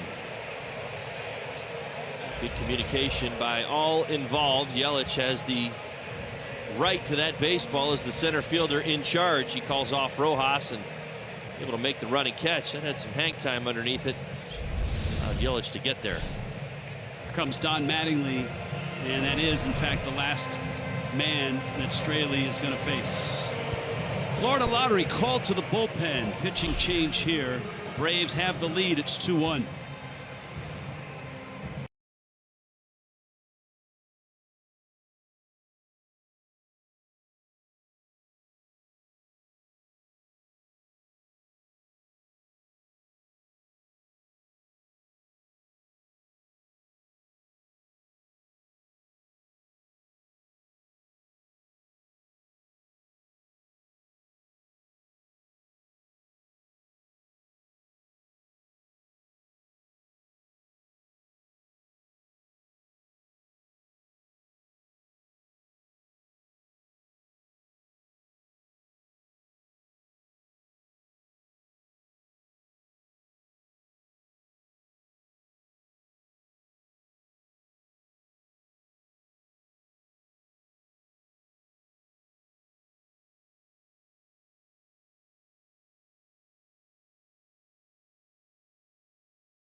Into the line, Hunter Cervenka's in. It's a call to the bullpen. It's brought to you by the Florida Lottery. Get a $6 value for $5 when you ask for Grouper from the Florida Lottery. With so many life-changing prizes, get your group ready. The Florida Lottery, it's your ticket. Claim it. Must be 18 or older to play. Play responsibly. Cervenka in. Matt Adams, big left-handed bat. Though not as big as he was last year, is the hitter. Adams really transformed his body. Pilates, he said, was the key to that, and maybe a stricter diet as well.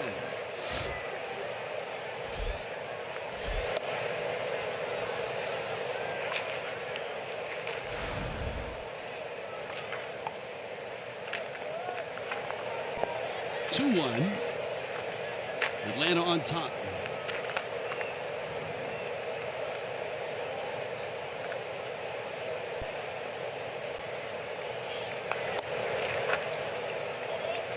Cervenka, fastball, slider. Seen a couple of good moments here as a Marlin. A couple of rough ones as well, where his command has gotten away from him just a little bit. Adams an 0 for 2.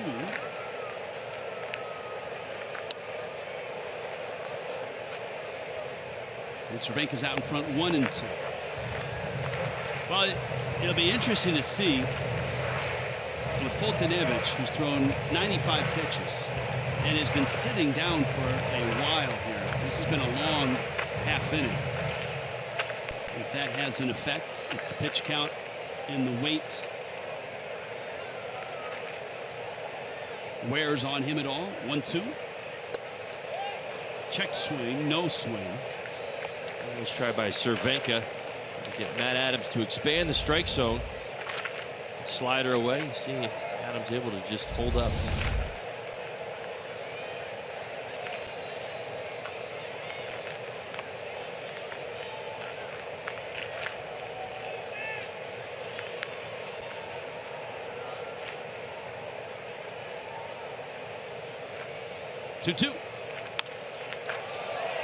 Shallow left towards the line and foul. Markakis retreats and heads back to third. Familiar name in the San Francisco Giants lineup tonight. Hitting cleanup for the Giants. Pablo Sandoval. Oh, he's back. Panda's back. Back on the Giants 25-man roster. And all the Giant fans, the game's in San Francisco. Sure. They can pull out of the closet and out of the donation box all those Panda hats. I'm sure they've kept them around. They were pretty cool. Yeah, he was an iconic player for the San Francisco Giants. A lot of good years with them. 2-2. Cervenka misses down low. I gotta admit, I was really surprised at his struggles, as mighty as they were with the Boston Red Sox, as good a player as he was with the Giants. But now that he's back with them, I would not be surprised if he refines his game.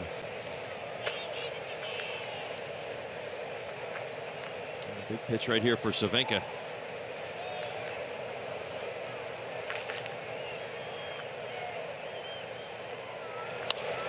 On the ground, Talise with a nice play gets to the bag and gets the out.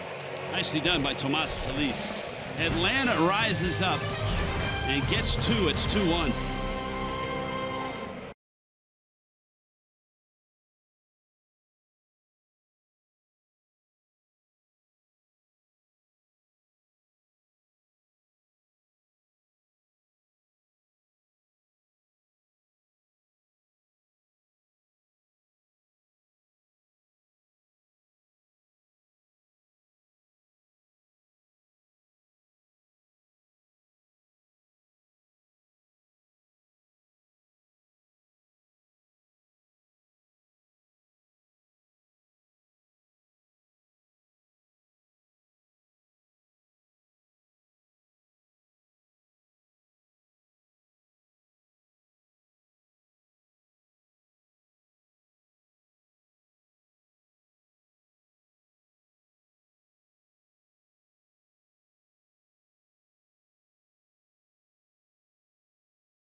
It is brought to you by Jeep. By Hankook Tires. Chase down your passion, never halfway. By your South Florida Chevy dealers. In Atlanta, it's 2-1. Mike Fultonevich still out there for the Braves. 95 pitches in, a career high 11 strikeouts. And this may be the Marlins' last shot at him before you get to the Braves' pen. Marcell Ozuna, JT Realmuto, Derek Dietrich. The lone run, a Stanton homer. Busted bat, and it rolls out to Albies. And on one pitch, Fultonevich gets the first out of the 7th.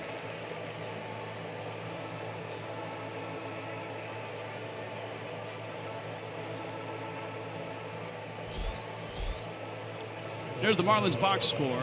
And just like last night, Stanton accounted for every run in the 5-3 loss. And his homer the only run tonight.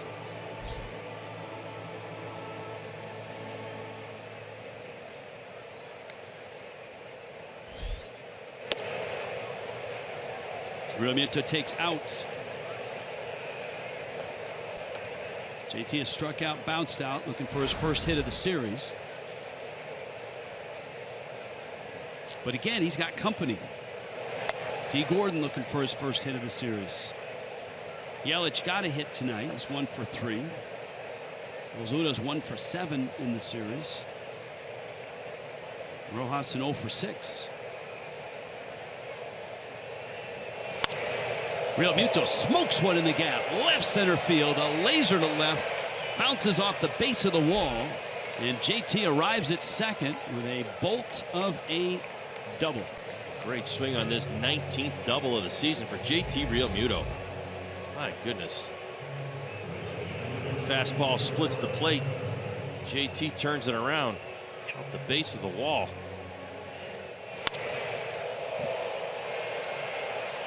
This is the second or third most impressive swing in tonight's ball game. I'll tell you what, that was absolutely crushed off the bat. And that's it. End of the line for Foltynewicz. With Derek Dietrich up, Brian Snitker's going to a lefty. 2-1 Atlanta. Florida Lottery called to the bullpen.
And the Braves go to the pen. Sam Freeman, former Cardinal, is in. And you got Derek Dietrich coming up. Mike Foltynewicz.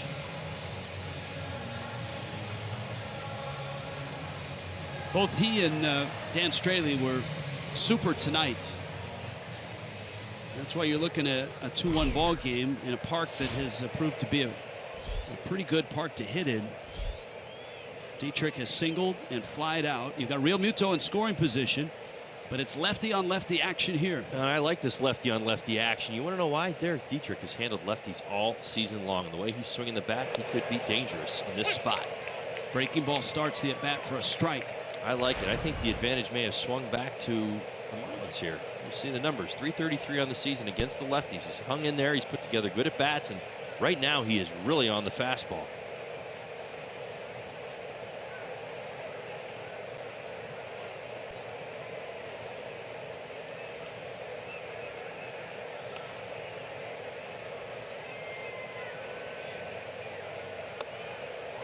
Well, he may not see a fastball. Yeah, he's seen two breaking balls. Took the first one for a strike, understandably, way out in front of that one.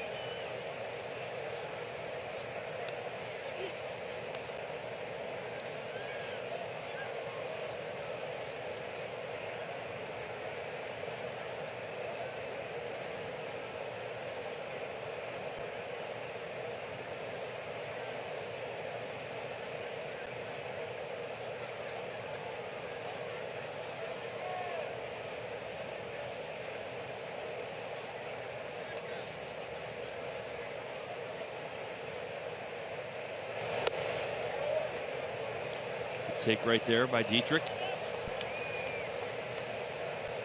patience is going to be tested, I'm sure, the remainder of this at bat now that he has two strikes.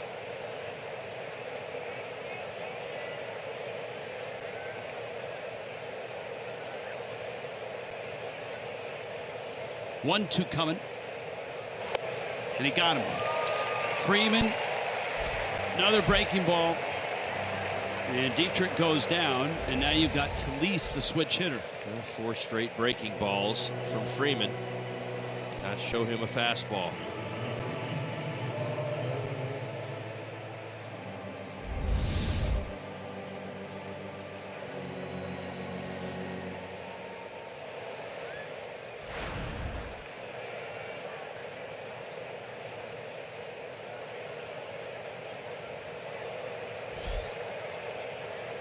Well, we see Talise so much as a lefty bat. And he gets a right-handed at bat here. Miami down a run in the 7th.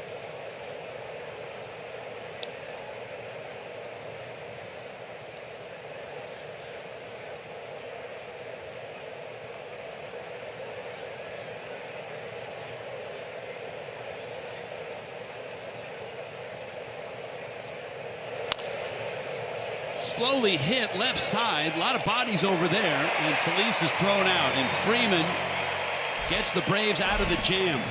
Real Muto left in scoring position. 8th inning, or bottom 7. It's 2-1.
Timeless moments. Phil Niekro no-hitting the Padres. 1973, the knuckleballer. Look at those Padre uniforms back then. The hot dog mustard look.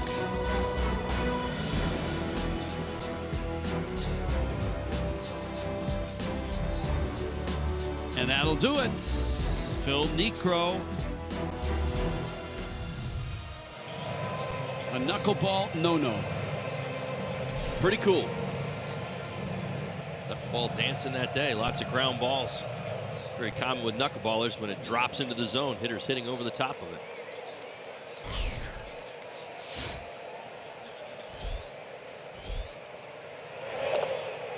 So the Marlins failed to get Real Muto home. And as a result, it's still 2-1. Johan Camargo. And it is the bottom of the 7th, we've determined. At least I have now. Well, Leonard Cervenka decided to come out for the bottom of the 7th. Pitch is in. This has been a lot like last night. The offense the Marlins mounted last night were 2 Giancarlo Stanton home runs. Gargantuan was the first. The second was substantial. And his home run tonight, a solo shot, was kind of distance-wise right between the 2. He's been the only offense. The Braves 6-3 versus the Marlins this year. They played some of their best baseball against the Fish. You think to the Stanton home run and even the response from the Braves right away. And there's something to that, Rich. You know, you love to have that shutdown inning. You know, after a big moment, you get a home run or you score a couple runs. Dan Straley wanted to go out there and get that shutdown inning, and fortunately was not able to accomplish that.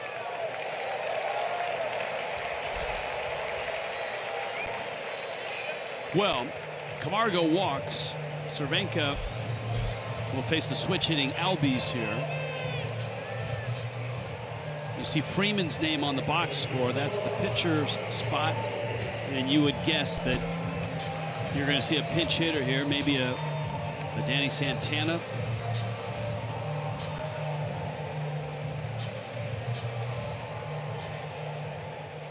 Here's Atlanta's pen.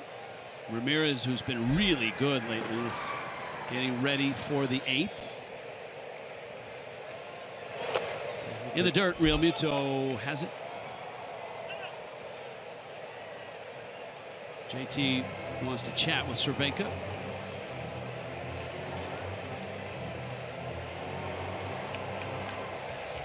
This Braves team's been very good offensively late in the game.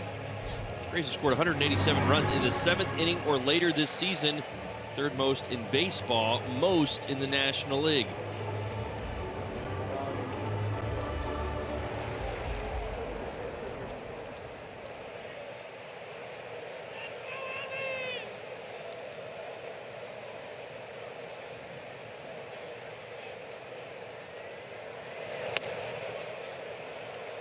Cervenka's fallen behind now at 2-0.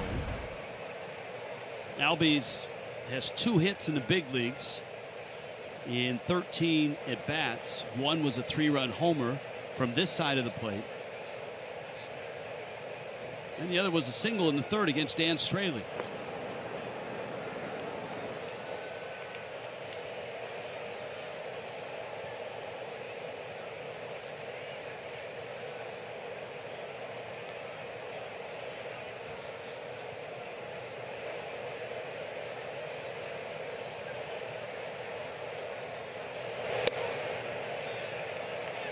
And Cervenka goes 3-0 now. We saw Tazawa in the bullpen.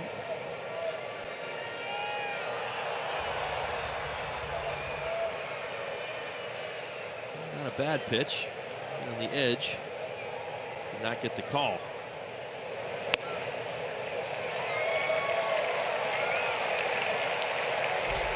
That had the plate, it looked like, but was also up. Back-to-back walks have set the table for the Atlanta Braves to add on to their 1-run lead here in the 7th inning. Lane Adams is going to pinch hit for the Braves. Juan Nieves is out. Now, a couple things here. It's 1st and 2nd and nobody out. So there's a chance of a bunt. Although, as you pinch hit with a guy like Adams, sometimes if you're pinch hitting a guy who can swing it, you're not bunting. Ron Washington is the 3rd base coach. He's going through the whole sequence with Adams. It's nice to have a guy who is a terrific manager, also your 3rd base coach, and both these teams have that. Ron Washington of the Braves, Freddie Gonzalez of the Marlins. It's good to have a co-pilot. Well, Cervenka stays out. My guess is that Adams, he may not be bunting here. He had a pinch hit double last night in the game. Ripped one into the left field corner.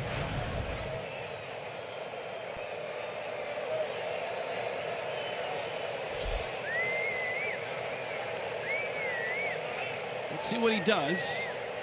He squares, bunts it hard. Cervenka has it, looks at everything, and then throws, and Gordon gets there just in time to get the out.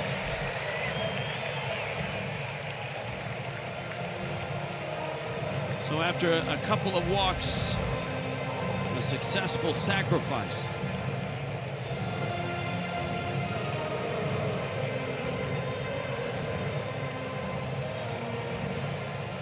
First career sacrifice for Adams.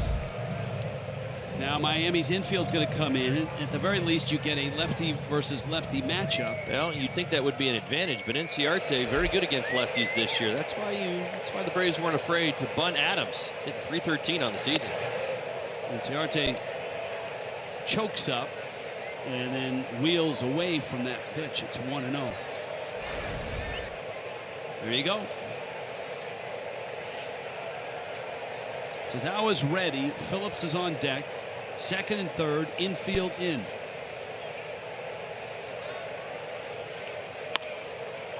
in the air and foul and out of play.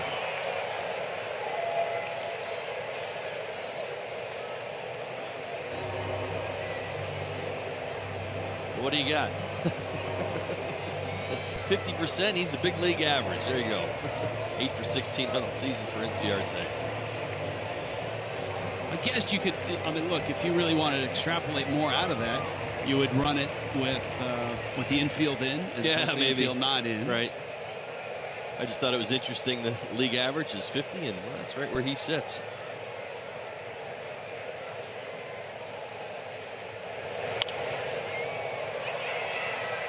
There are guys that consistently come in above those numbers. When he was with the Marlins, Greg Dobbs used to always have good numbers at that. We at one point called it the Dobbs stat. Consistently beat the league average. Cervenka, 1-2 coming. It's way out. Inciarte extended his hitting streak to 11 games. As Richie mentioned earlier, it's a pretty empty 11-game hitting streak, about as empty as it can get. Only 3 runs scored, no RBIs during the streak.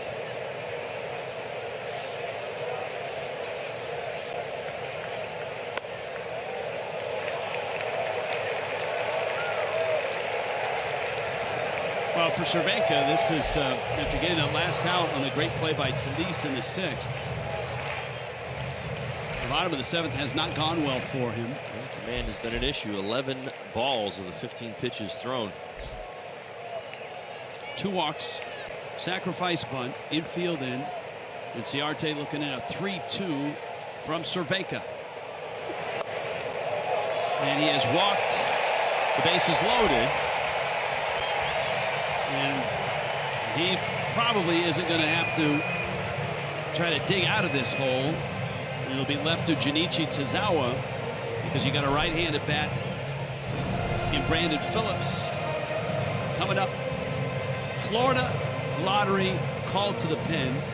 Dustin McGowan was up as well with Tazawa, so we'll see who Don Mattingly chooses. It looks like it is McGowan. 2-1 Atlanta.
And while we were away, they actually dimmed the lights here. They have the new LED lights, right, which a lot of Major League ballparks are going to. And you can flick those on and off just like your bedroom lights. Does that mean they're all on one switch? Yeah, it's like one switch in John Sherwold's booth. That's right. And you don't have to warm them up or anything, but they dimmed the lights, and it really was a cool effect with many of this crowd of about 40,000 chopping away with the cell phone lights coming too.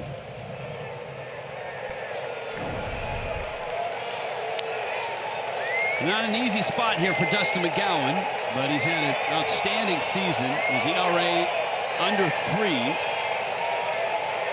Brandon Phillips, veteran hitter. Middle infield back for 2. Corners even. Well, Dan Straley was able to get Brandon Phillips to chase at the bottom of the zone. That's ideally where McGowan would like to go for a ground ball. There's a ground ball, base hit left field. Charging Ozuna. Albies around third. He's going to score. And the Braves have 2 more.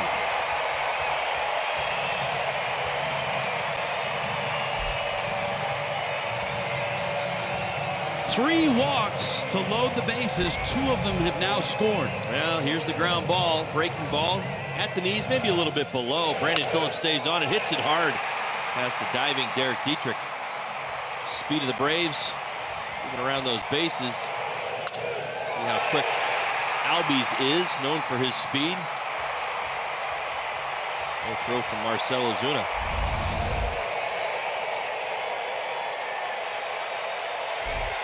Now Freeman against McGowan.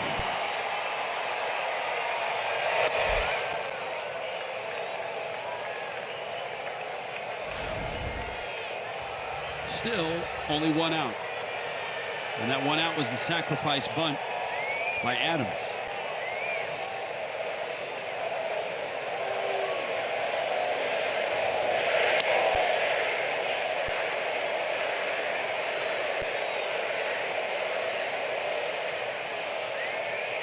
Marlins pitchers have done a nice job keeping Freddie Freeman off balance throughout this series. Did have a broken bat base hit his last time up for a run scoring single.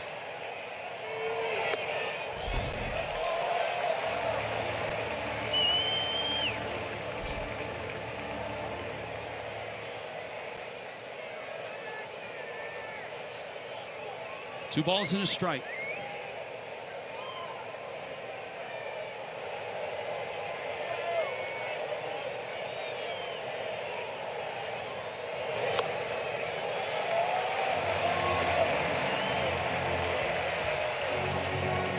And it's 3-1. You've got Markakis on deck.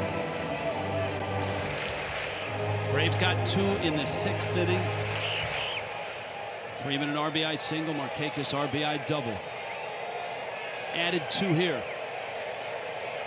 And a 2-run Brandon Phillips hit. 3-1 and a spin towards second.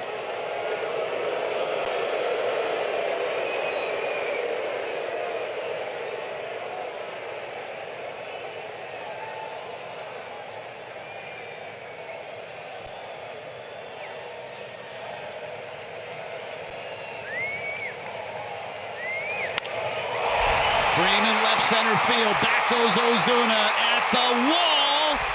Gone.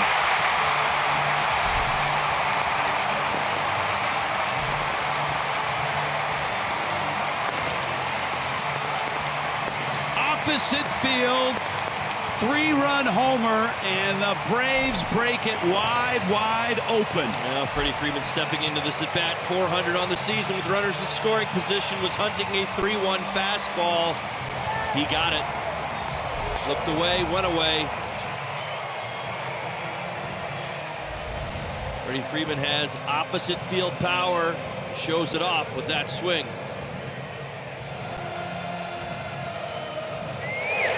Braves have busted this one wide open here in the 7th.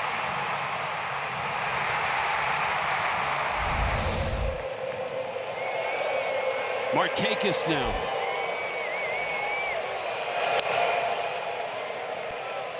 Nick Markakis RBI double. Brian Ellington in Miami's bullpen.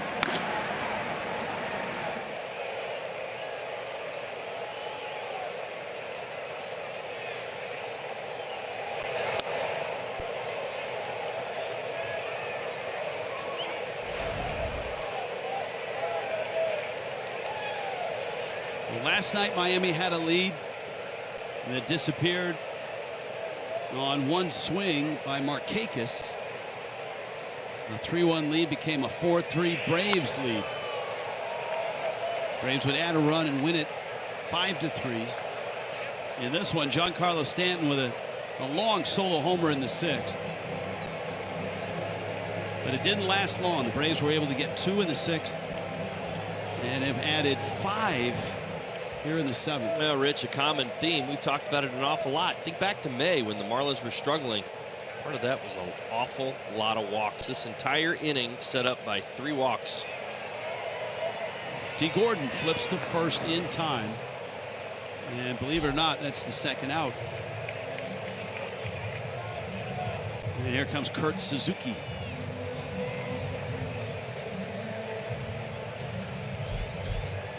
Jason Mott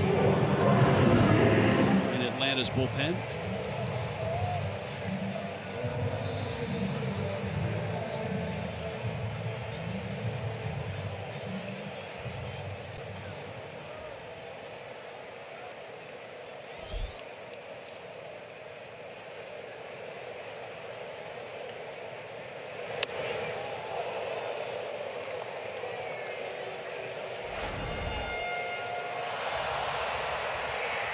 Cubs won that ball game against the Nationals today, 7-4, beating Edwin Jackson.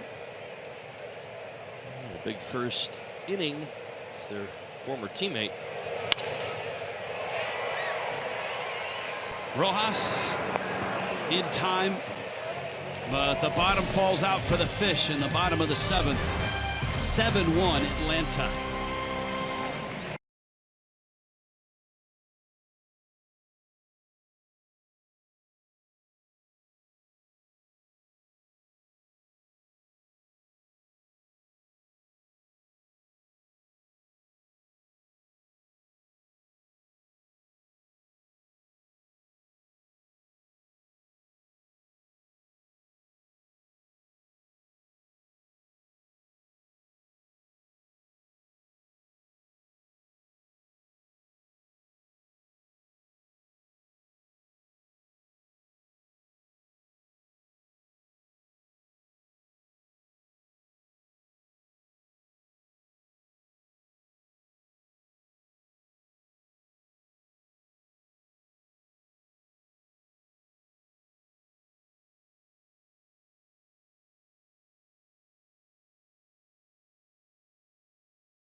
Run, and we'll see if the Dodgers can keep it up through August, September, and October. Here's the game summary of this one, and you can see it got away in the bottom of the 7th. Mike Foltynewicz with 11 strikeouts. Lane Adams remains in the ball game in left field. Dan Straley probably deserved a better fate in this one. Jason Mott is into the ball game. Jason Mott fresh off the disabled list yesterday. This is his first appearance back. Speaking of backs, he had a bad back. And now he's back. The Motter. And his fastball misses out. Rojas is 0 for 2. He lined to right his last time up. 10th sellout of the season here at SunTrust Park. 40,731. Rojas to center. Inciarte's waiting. And that'll bring Ichiro up.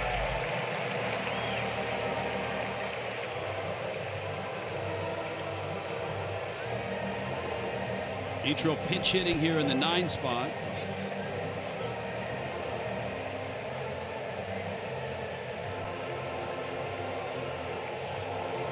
Ichiro with a base hit last night, another pinch hit. Passed Craig Biggio and is now 22nd all by himself on the all-time list. 3,061 hits. So if you have that Ichiro hit counter on your coffee table or mantle or anywhere, you might want to adjust it to 3,061.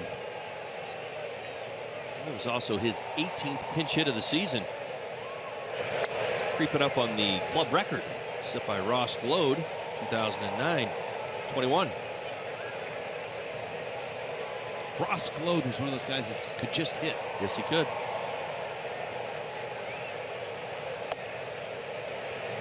Mott with breaking balls to Ichiro. It's 2-1.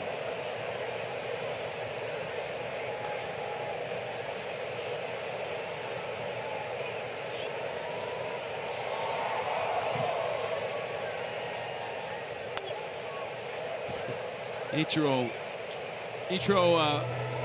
much like Cody Ross used to do. When a ball comes near,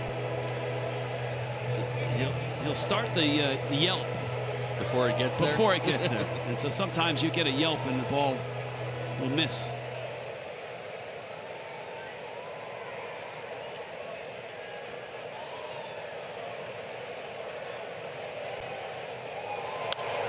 Fastball, and Ichiro fouls it off.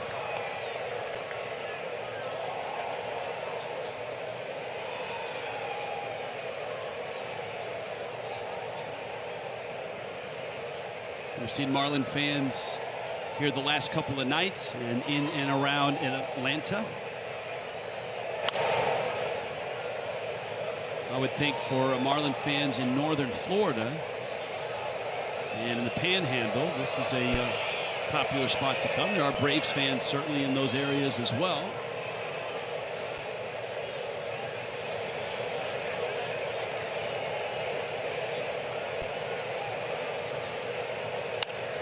I think this is going to become a much better and maybe bigger destination for other teams' fans with this ballpark here, the hotels that are nearby, the shopping and restaurants that are all clustered here. It's turning into a little mini city, if you will. A lot of things going on around here. Ichiro out to short, backhanded. Camargo just got it. There was a time where that would have been no throw. Ichiro would have streaked by the bag. 2 outs. MLB.com at bat #1 mobile app for live Marlins baseball. Stay connected. Fully customizable experience. Game day, video highlights, radio broadcast, StatCast. You get all the home run distances and launch angles to your little heart's desire. Download MLB.com at bat today. Saw the shot of the Omni Hotel. It's not open yet. There's construction going on in the back of it. And I know you and I were looking out there today, and my sincere hope is, as we go down and to the right, is that the construction in the back there is actually the pool. And from our angle, we have a good look at the back, and if that is the pool, that'll be a really cool feature. It'll be like almost like a pool deck, and you should, I'm not quite sure if it almost looks as level. You probably be able to see in here. I guess is what we're kind of getting at. Hey, we've been told right where behind the now defunct Chick-fil-A cow will be the pool. Now, look, he's a shadow of his old self, the Chick-fil-A cow. In the old ballpark, his eyes used to glow red when the Braves were rallying, and that right hoof would chop along with the tomahawk chop. This is more of a he's a shadow of his former self. Albie's gonna have to barehand, and Gordon's got a hit. That was do or die, and it had to be perfectly made.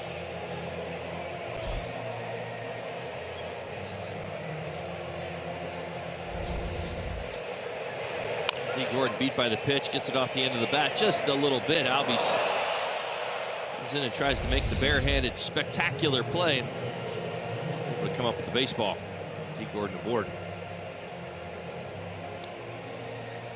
Florida Lottery in-game jackpot total bases. Stanton's in the top 3.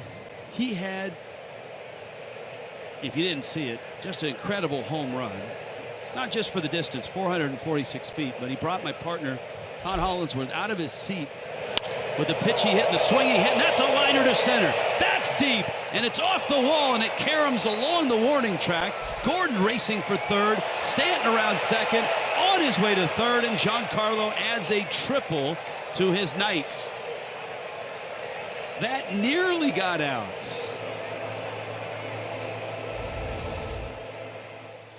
First pitch breaking ball. Stanton all over it once again. Warning pitchers, if you make a mistake anywhere near the plate right now, things like this may happen. Because Inciarte kicked the ball, it's going to be a double and an error, so no triple for Stanton. But the Marlins have a run, and it's 7-2.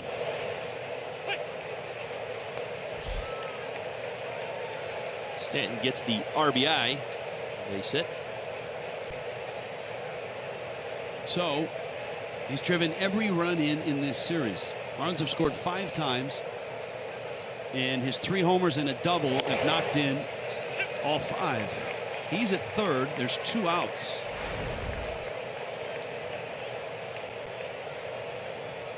I was setting it up to show the home run to everybody and those that haven't seen the home run, because you were marveling at the swing and the pitch. Oh, yeah. And he ruined the whole moment by blasting a slider off the wall in the deepest part of the ballpark. Well, I'll defend my point on where Stanton is with his swing right now. The last 2 swings he's taken in the ball game have been an elevated 96-mile-an-hour fastball above the strike zone and a first pitch 84-mile-an-hour hanging slider. Both absolutely roped. Yelich strikes out. We'll show you the home run when we get back. 7-2 Braves headed to the bottom of the 8th.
Carlos Stanton has knocked them both in with 2 very different swings. Now back to back, and this again is the defense of a hot hitter. When somebody's hot, you watch how they lock in. This is a 96-mile-an-hour fastball above the letters, okay?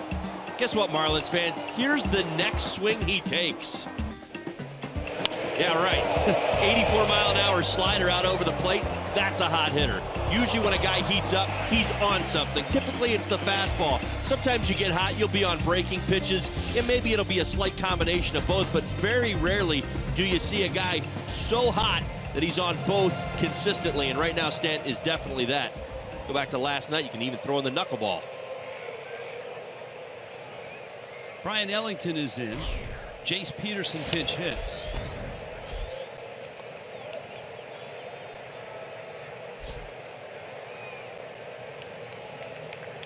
This is the pitcher spot after the double switch. They got Lane Adams in the ballgame. Peterson just called up from Gwinnett, who fouls it back to the screen.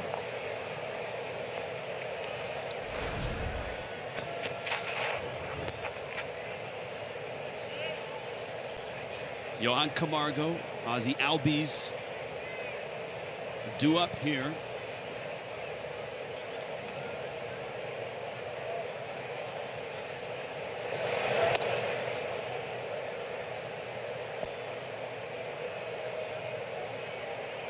I think the lesson in the last two games is that even a hot hitter, as hot as Stanton is, even one hot hitter can't carry a team. Right. Unless there's help around him and other guys are swinging it.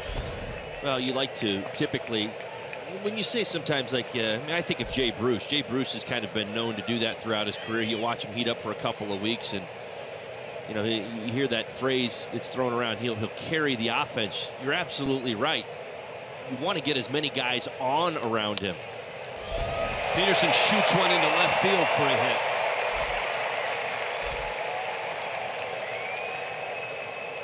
Let's check in with Jessica Blaylock. Jess? Hey, Rich, it may not be a Twitter email Tuesday, but we always keep an eye out for great tweets, and we got this one from Dontrell Willis in response to Giancarlo Stanton's 2 home runs last night. Now, look, there's a lot of emojis in that one, but we know what it means, Rich. Mama, there go that man again. Mama, there go that man. I believe Dontrell first said that when he joined you guys in the booth earlier this season. He did. I mean, it was late last season, Jess, and he came into the booth, and Dontrell was the third man in, doing some color commentating. Of course, we see him on FS1 and on Fox. He's doing a fine job in the studio, and Stanton just crushed one. And Dontrell couldn't. You know how Dontrell is. He can't keep it in. That's right. Very, very emotional, very passionate. And I thought for a while I'd make that my home run call. Mama, there go that man again. But I don't know. I did that a while with Ugla for a while, and it wore off. I'm not one that has like a home run signature call. Each one's a little different, so whatever comes out, comes out. Well, your passion and your enthusiasm is undeniable. That's your call. That one's in the seats.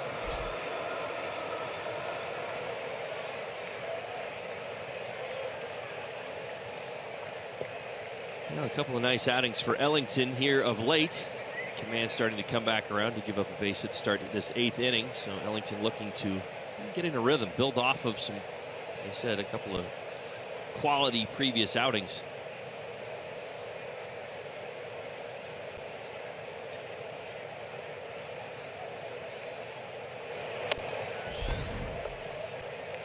Two balls, 2 strikes, and it was the walk to Camargo from Hunter Cervenka that started the ill-fated 7th for Miami. Cervenka walked Camargo, walked Albies, the 7 and 8 hitters. Braves sacrificed. That brought Inciarte up, and Cervenka walked him to load him up. Cervenka left. Dustin McGowan came in. Brandon Phillips knocked in a couple with a single. And then Freddie Freeman blasted one up into the seats. And that was a 3-run homer. And that's how this game dissolved to 7-1. Miami's second run on that Stanton double.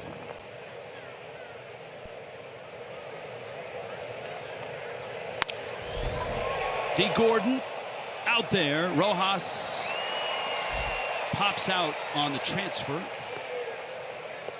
Camargo hustling down the line.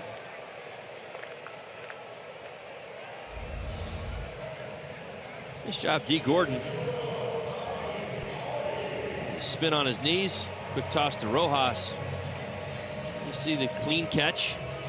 The exchange. The ball pops out.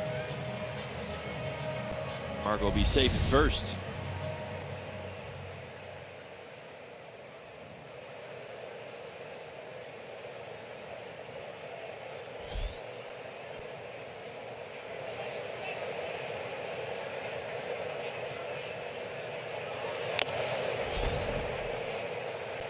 Ellington throws a strike. Albies is 1 for 2. So the Panda is back in San Francisco. He's hitting cleanup.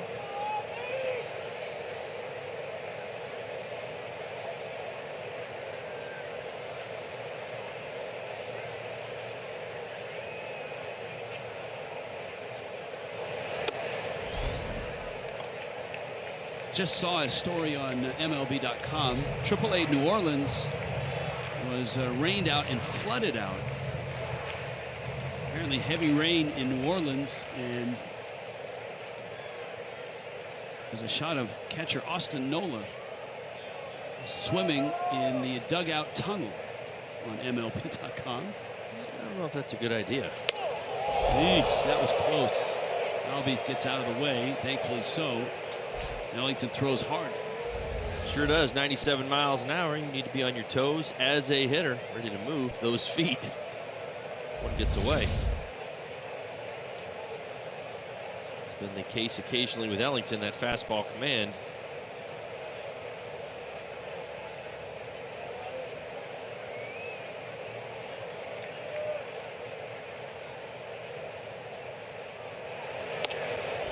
Albies another one of those left-handed bats that is right up on the plate. And if you watch that right leg when he steps, he is stepping right on the line that separates home plate from the batter's box. He'll bring that right foot around, step it towards the plate. Watch the stride here. It's a 2-2 from Ellington. So it reminds you of Rugnet Odor a little bit?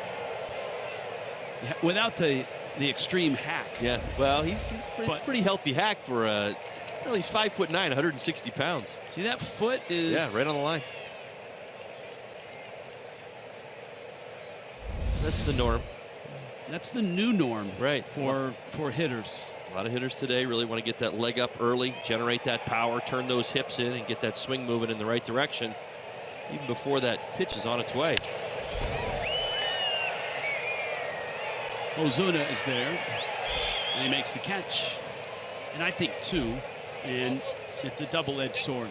The pad that he's got on his right elbow and the padding that just about every hitter that comes to the plate wears now, for their protection for sure, has emboldened guys to get closer to the plate. Derek Dietrich's one of those guys. We saw Chase Utley do it without the pad. Now that's a real man. Right? He's an old school guy. Sure he is. But right. Anthony Rizzo, Dietrich, guys. Yeah. Tyler Flowers from the right side of the plate. He's all padded up. Yeah, what I'm saying. Oh, yeah. Utley's the outlier here. Oh, no, Rizzo doesn't wear any pads. Rizzo doesn't wear a little elbow pad? Nope. Let me retract that. As a resident of Parkland, a proud resident of Parkland, and a guy who completely respects Anthony Rizzo, I retract that. Oh, yeah. Well, I mean, I've been watching his entire career up until this season up in Chicago. He takes it, man. To the point where I've asked him, like, it's pretty amazing the number of times he's been hit that something hasn't been broken. Lane Adams lines one. Ozuna cuts it off from the corner. Peterson's going to end up at third, and that's a double for Lane Adams. Almost the same spot he doubled last night.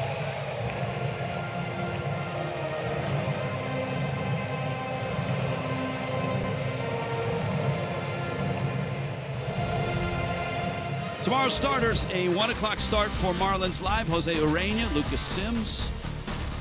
Sims making just his second Major League start. Urena with an ERA of under 4. And, of course, the Marlins try to get some offense from somebody other than Giancarlo Stanton. Not that they don't want offense from Stanton. They just need others to join in. Urena throwing the ball really, really well. Has thrown the ball well a couple times against the Braves this season. Pop-up, foul backing out of play. Now, StatCast will give you distances on home runs, but also on balls that hit the wall, because StatCast projects where the ball would land. Stanton's double 408 feet, 112 exit velocity.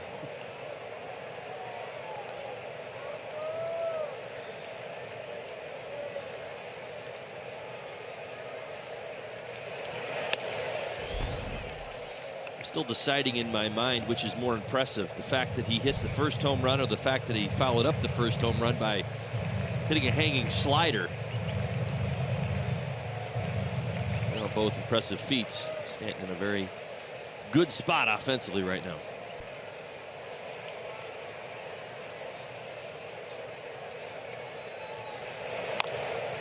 Ellington trying to get out of a jam here in the bottom of the 8th.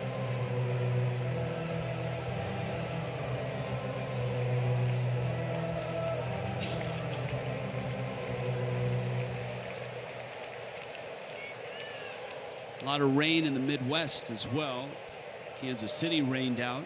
They were supposed to play Seattle. Roller up the line. Felix Hernandez placed on the disabled list. Tendonitis in his bicep, right bicep. And it's a blow for Seattle, trying to chase down the wild card along with a lot of other American League teams.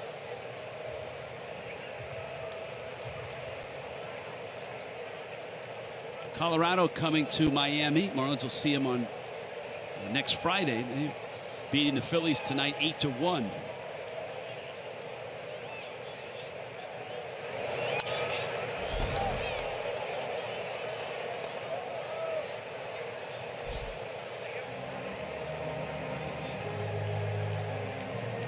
We told you the Cubs won. They beat the Nationals again 7-4. Importantly for Milwaukee, they won too. Milwaukee 3-0 shuts out the Rays, and the Cubs 7-4 beat the Nationals. That keeps the lead in the Central for the Cubs at just half a game.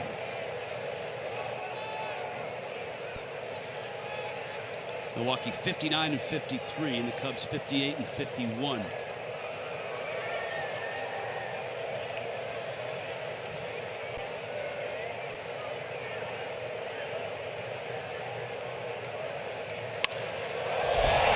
Center field, Inciarte lifts it deep, and Yelich on the track makes the catch.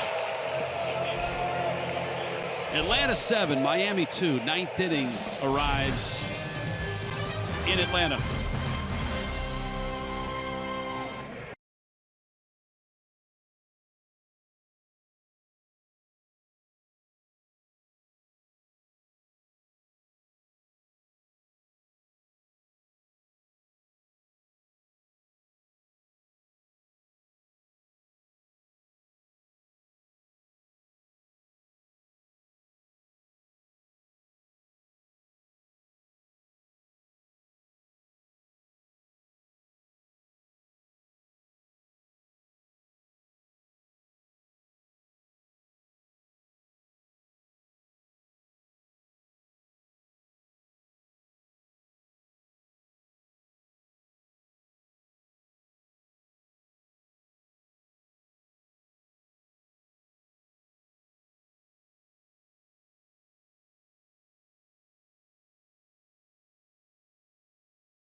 Florida is brought to you by Southwest. Transparency, low fares, nothing to hide. By Jeep. And by your South Florida Honda dealers. In Atlanta, the Braves have not been kind hosts. They have tolerated Giancarlo Stanton's power show, 3 homers, RBI double. But that's all they've allowed. And the Marlins, 5-3 losers last night, are down big here. Luke Jackson with a 7-2 lead in the 9th. Luke Jackson, 3 consecutive appearances, scoreless, throwing the ball pretty well of late. Reverse splits guy. Righty's hitting .292 against him. Lefty's .190 on the season. Which is the contact.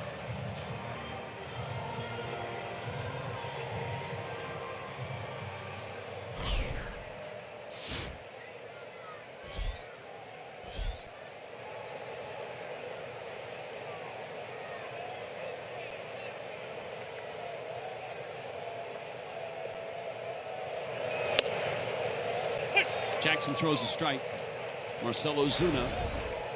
Miami down 5 as the 9th begins. JT Realmuto, Derek Dietrich.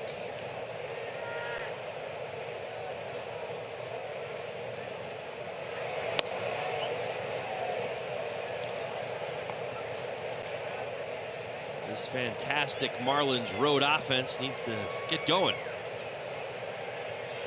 792 OPS on the road this season, 284 batting average. Tops in the National League. Ozuna shoots that one into right center field. Inciarte runs it down. Gold Glover last year. He can go get it.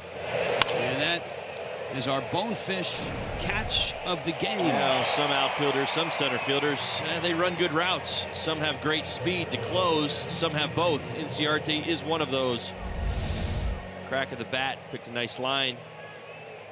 He's got that closing speed as well, and you see the thanks from Jackson.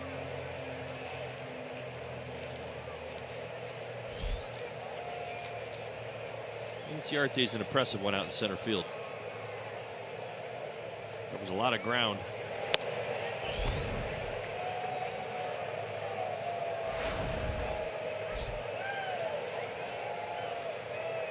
JT Realmuto, a ringing double his last time up the left center field wall.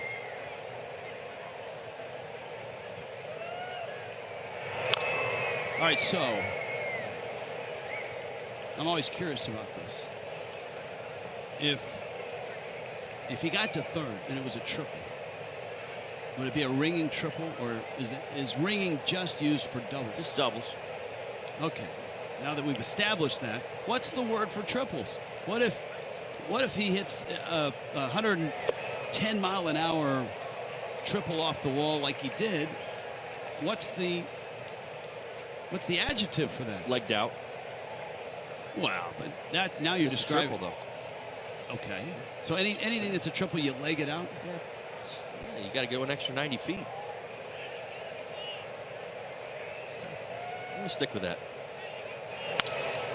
All right, what's that? Solid single to center. Inciarte knocks it down. I'll go with that. And it's a Realmuto. 2 really nice at bats his last 2 times up. It's really starting to heat up. JT Realmuto, known for his offense on the road. Nice game tonight.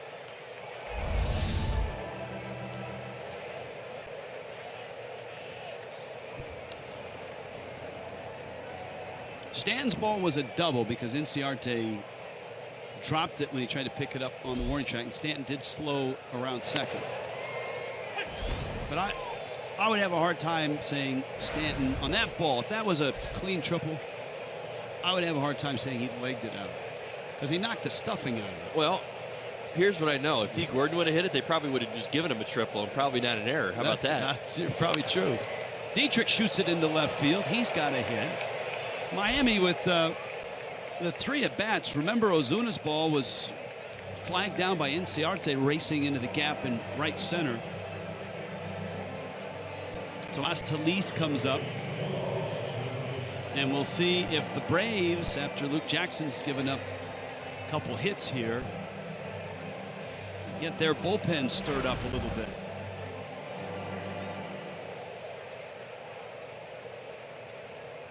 And it looks like you can see where the State Farm sign is. See the guys walking in there? They have like a little hideaway back there. It looks like quite nice. It looks like you've got the bullpen, and then you've got like a pitcher's cabana in right center field. A couple chase lounges. Is that what you're getting at? We can't see in, so we don't know.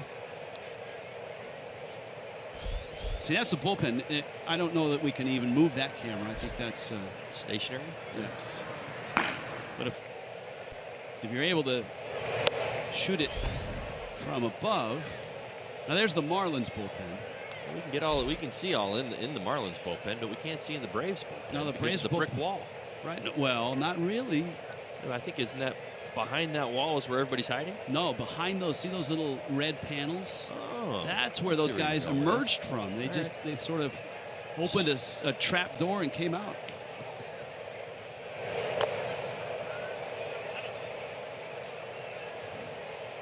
But there are no cameras in there because that's not where they throw. So it's sort of like Chicago. You're right. Look at that. Yeah, see? See the outline? You can see him through the wall. How about it?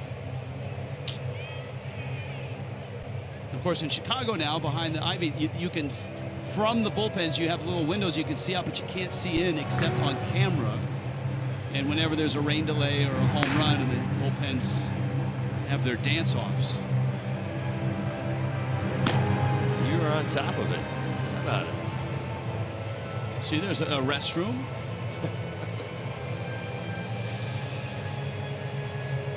Now that's the Marlins side. The Marlins side looks like someone's the phone is in need of some repair, but the Marlins side doesn't have the secret paneling on there, so it just looks like sliding glass doors. Solis takes a strike. It strikes me that when the Braves designed this ballpark, they probably went to like the bullpen showroom and tried out a variety of bullpens, like at Home Depot. Solis, that's into left field, and all of a sudden the hits are coming. The bags are loaded, and Rojas is coming up. And boy, wouldn't the Marlins love to get Stanton to the plate here in the ninth. He's 3 hitters away with Rojas here. Then you've got the 9 spot, Gordon, and then Stanton. And now the work in the Braves bullpen takes on a little more urgency. Rojas has not homered this year. That's let's stall for time and get the pen an extra second or two. And that's exactly what it was. Here comes Brian Snitker. Because Luke Jackson's not real pleased with himself. Good at bats. First the Ozuna line drive that was caught by Inciarte. Real Muto's scorching single to center. And then Dietrich and Solis go to left. Florida lottery call to the pen.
a comfortable 5-run lead.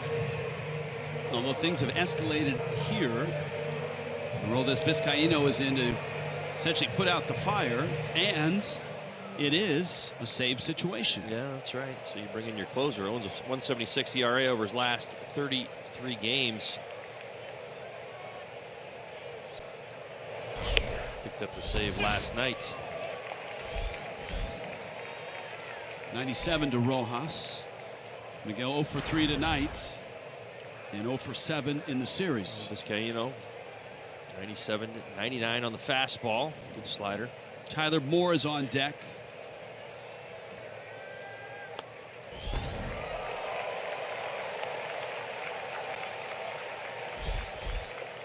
Oh, and 2.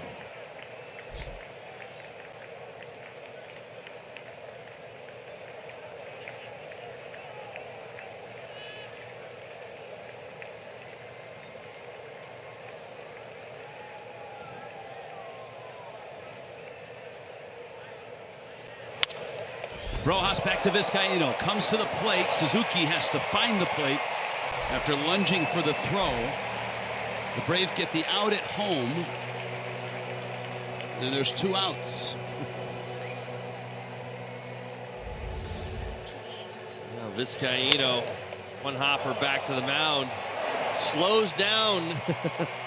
Almost a little bit too much right there, and almost airmails Suzuki. Would have been a huge break for the Marlins. Suzuki able to come up with the high throw and be out at home.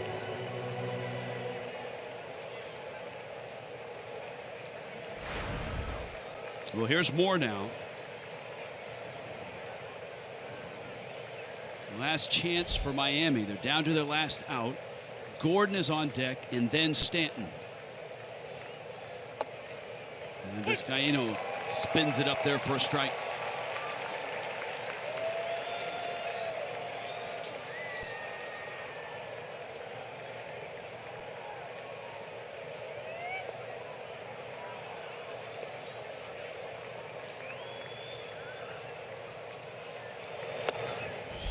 And the 0-1 misses down low. Moore got a start last night. He was 0 for 3 with a walk.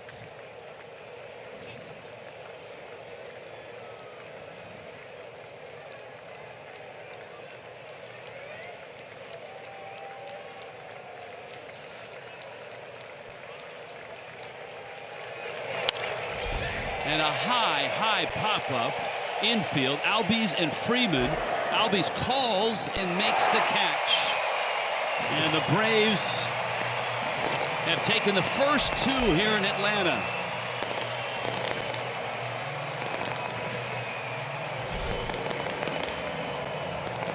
A pitcher's duel to begin with. Another Stanton homer. But just like last night, the Braves come back, get some big hits, a 3-run homer from Freddie Freeman, and win it by a score of 7-2. Marlins Live coming up. Jeff Nelson in the studios with Craig Minervini, Jessica Blaylock here as well. That's Marlins Live, and it's right around the corner.